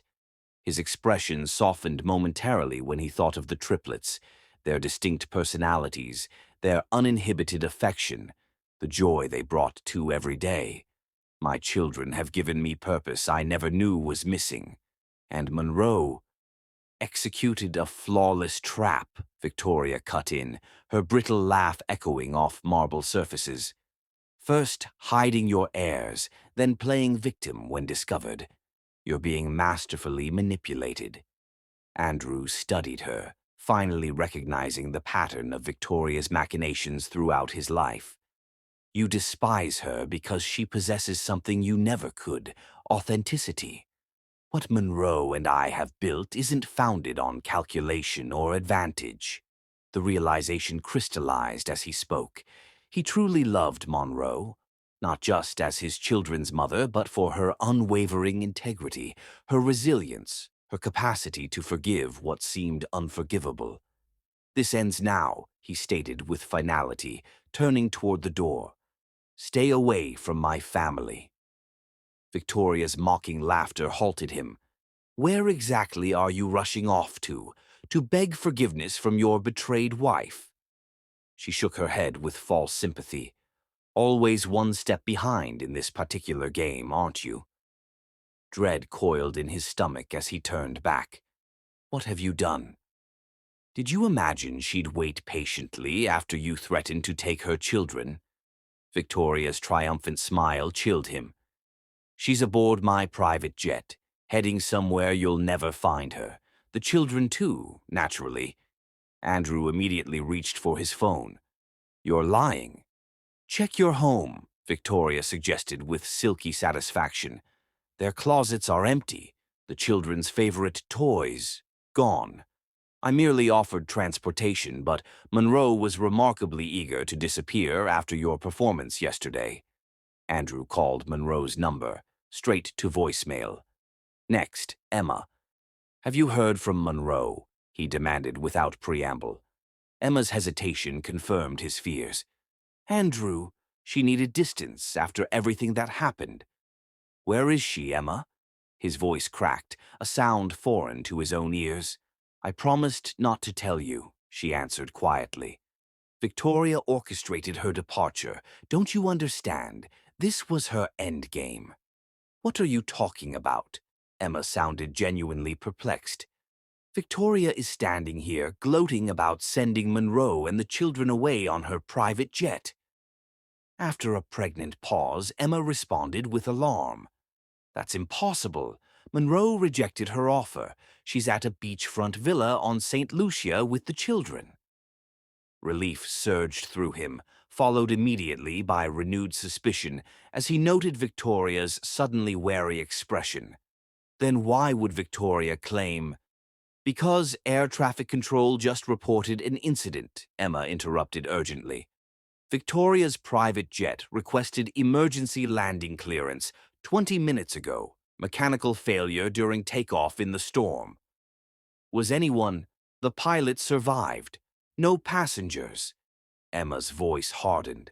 Victoria couldn't have anticipated the mechanical failure, but she arranged that flight expecting Monroe and the children to be aboard. Andrew stared at Victoria, who had gone ashen, her champagne flute slipping from manicured fingers to shatter on imported marble. "Tell me you didn't," he whispered, revulsion rising like bile. "Tell me you didn't arrange that flight for my family." Victoria backed away, calculation replacing shock. A scheduling error. My assistant must have misunderstood. You risked 3 innocent children to eliminate a romantic rival. Andrew's quiet tone belied his fury. To punish Monroe? To punish me? I would never endanger children, Victoria insisted, composure fracturing visibly. The flight was meant to take them somewhere isolated, somewhere you couldn't easily follow. While you convinced me of what? That I should abandon my wife? Forget my children? Andrew activated his phone. Emma, contact the authorities. Victoria isn't leaving until they arrive.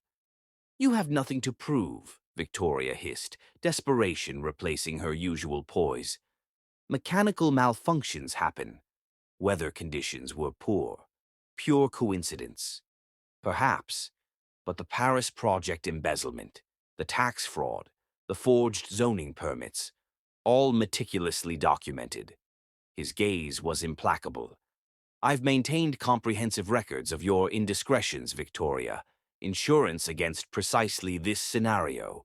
As building security arrived to ensure Victoria remained, Andrew turned away, focused solely on reaching his family. Emma, what's the exact location in St. Lucia? I need to reach Monroe and the children immediately. As Emma provided details, Andrew felt clarity replace his anger. Victoria had played her final hand and lost completely. Now his only priority was finding his family and begging forgiveness for doubting Monroe, for threatening their children, for allowing Victoria's manipulation to cloud his judgment. Contact your attorney, he told Victoria as he departed. You'll need exceptional representation. Walking out, Andrew was already arranging transportation to the Caribbean. The storm-grounding commercial flights couldn't deter him. He would charter a helicopter, commandeer a boat, swim across the ocean if necessary. Nothing would keep him from his family another moment. Chapter 12. Against all odds. The Caribbean tempest transformed the typically tranquil waters into a seething cauldron. Gale-force winds bent palm trees nearly horizontal as lightning fractured the charcoal sky. When Andrew's chartered helicopter approached the St. Lucian coast, the pilot shook his head decisively. Landing on the island is suicide in these conditions, he shouted over the deafening roar. The mainland's your only option. You'll need another way across. Whatever it takes, Andrew replied, his gaze fixed on the distant shoreline where his family awaited. The journey that should have taken 90 minutes stretched beyond 5 hours as they navigated treacherous air currents.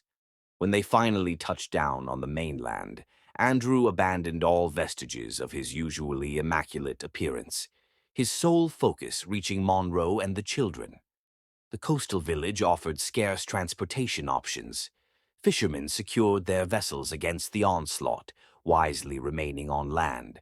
For perhaps the first time, Andrew found his wealth irrelevant against forces beyond his control. Then he encountered Miguel Fernandez, an elderly fisherman whose weather-beaten face showed no fear of nature's fury. "What brings a man like you here in such conditions?" Miguel asked, noting Andrew's expensive watch and determination. "My family," Andrew answered simply. "My wife and children are on the island." The old man's weathered features softened with understanding. The crossing will be dangerous, more dangerous than losing them forever. Miguel nodded, recognizing a truth that transcended language and culture. My boat is small, but has weathered many storms. We leave in 15 minutes. The journey proved harrowing beyond imagination. Monstrous waves repeatedly threatened to capsize their vessel, while wind-driven rain reduced visibility to mere feet. Andrew, who had engineered his existence around certainty and dominance, found himself utterly at the mercy of elemental forces and Miguel's lifetime of seafaring wisdom. There, Miguel pointed through the deluge. The lights along that cove mark the northern shore. In the distance, Andrew glimpsed faint illumination through sheets of rain. Somewhere among those lights, Monroe was preparing for life without him, believing he had betrayed her trust, unaware that Victoria's vindictive scheme had nearly ended in tragedy. Upon reaching shallow water, Miguel waved away Andrew's offered payment. "Go to them," he said simply. "Some matters exceed wealth." A lesson Andrew had learned too late, but one he wouldn't forget again. The beachfront villa stood a quarter-mile inland. Andrew sprinted the entire distance, rain penetrating his clothing, Italian leather shoes ruined by sand and salt water, inconsequential details compared to what awaited. When the villa materialized through the downpour, a graceful white structure overlooking the turbulent sea, Andrew faltered momentarily. What if Monroe refused him entry? What if the damage he'd inflicted proved irreparable? Through cascading rain, golden light spilled from windows, sheltering his family, his purpose, everything that truly mattered. Drawing a steadying breath, Andrew approached and knocked firmly on the door.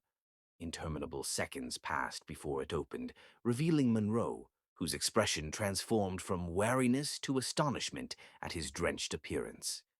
"Andrew," she whispered, "how did you—" "Monroe," he said, her name like a prayer on his lips. "Please, just listen." She remained motionless, hand still gripping the doorframe, clearly torn between closing the door or allowing him sanctuary from the storm. "Daddy!"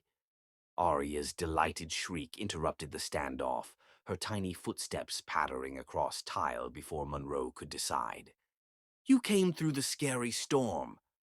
Andrew knelt immediately as his daughter launched herself against him, unconcerned by his sodden state. Elijah and Isaiah appeared behind her, initial uncertainty quickly surrendering to excitement as they joined the embrace. Over their heads, Andrew's gaze met Monroe's, silently imploring for one opportunity to make amends. "Children," Monroe said gently, "I need to speak with your father alone. Go find Aunt Emma and help her prepare dinner." The triplets reluctantly released Andrew, Aria lingering to press her small palm against his cheek. "Don't go away again," she whispered with solemn intensity before trailing after her brothers. Andrew remained kneeling, rain streaming from his hair and clothes, no longer concealing the emotion overwhelming him. "Victoria fabricated everything, Monroe. The photos, the evidence, all manufactured to separate us." Lightning illuminated Monroe's face, lovely despite the guardedness, the hurt his actions had inflicted. "You threatened to take my children," she said, each word weighted with pain. "The worst mistake of my life." Andrew rose slowly, maintaining distance between them. "Victoria manipulated not just the photographs, but my deepest insecurities. That's an explanation, not justification. I should have trusted you. I should have remembered who you truly are." "And who exactly am I, Andrew?" Monroe challenged, though the harshness in her tone had diminished slightly. "The mother who raised our children alone for 3 years rather than use them as leverage. The woman who built a business through sheer talent and perseverance. The person who taught me that genuine family has nothing to do with contracts or obligation. It's about choosing each other, especially when it's difficult." Andrew moved forward, rain continuing to drench him. "I love you, Monroe. Not as an arrangement or strategy, but completely. my need for control, my wounded pride. None of it matters without you and our children." Before Monroe could respond, the triplets reappeared in the doorway, unwilling to remain absent from this pivotal moment determining their family's future. "Mommy's been sad every day," Isaiah declared with a child's unvarnished honesty, "even when she pretends not to be." "We want to be a real family," Elijah added, his serious expression mirroring Andrew's own. "Not just sometimes. Always." Arya simply slipped her hand into Monroe's, looking up with innocent wisdom. "Daddy came through the big storm for us, Mommy. That means something important." Monroe's tears mingled with raindrops as she regarded Andrew, the commanding billionaire now drenched and humbled, placing himself at the mercy of her decision. "I constructed buildings of concrete and steel," Andrew said softly, his gaze never wavering from hers. "But you created something infinitely more valuable, a true family. Our family." He withdrew from his pocket a weathered photograph, the ultrasound image she had kept hidden for years. No more misunderstandings, no more distance, just us, moving forward together. As the tempest raged around them, Monroe made her choice. She crossed the threshold separating them and placed her hands on either side of his face, drawing him down until their lips met with all the intensity of their first night together. "No more running," she whispered against his mouth. Their embrace deepened, years of separation and misunderstanding dissolving into something more resilient. While their children celebrated around them, Andrew and Monroe acknowledged what they had both resisted. That chance had brought them together, but choice would keep them there. "I've made countless mistakes," Andrew murmured against her hair, "but loving you and our children will never be among them." Monroe smiled through her tears. "Then we start again, together this time." Outside, the fury of the storm began to subside, fragments of blue sky appearing between dispersing clouds. Nature's reminder that even the most violent tempests eventually yield to calmer skies, just as their own tumultuous journey had finally led them home. The end.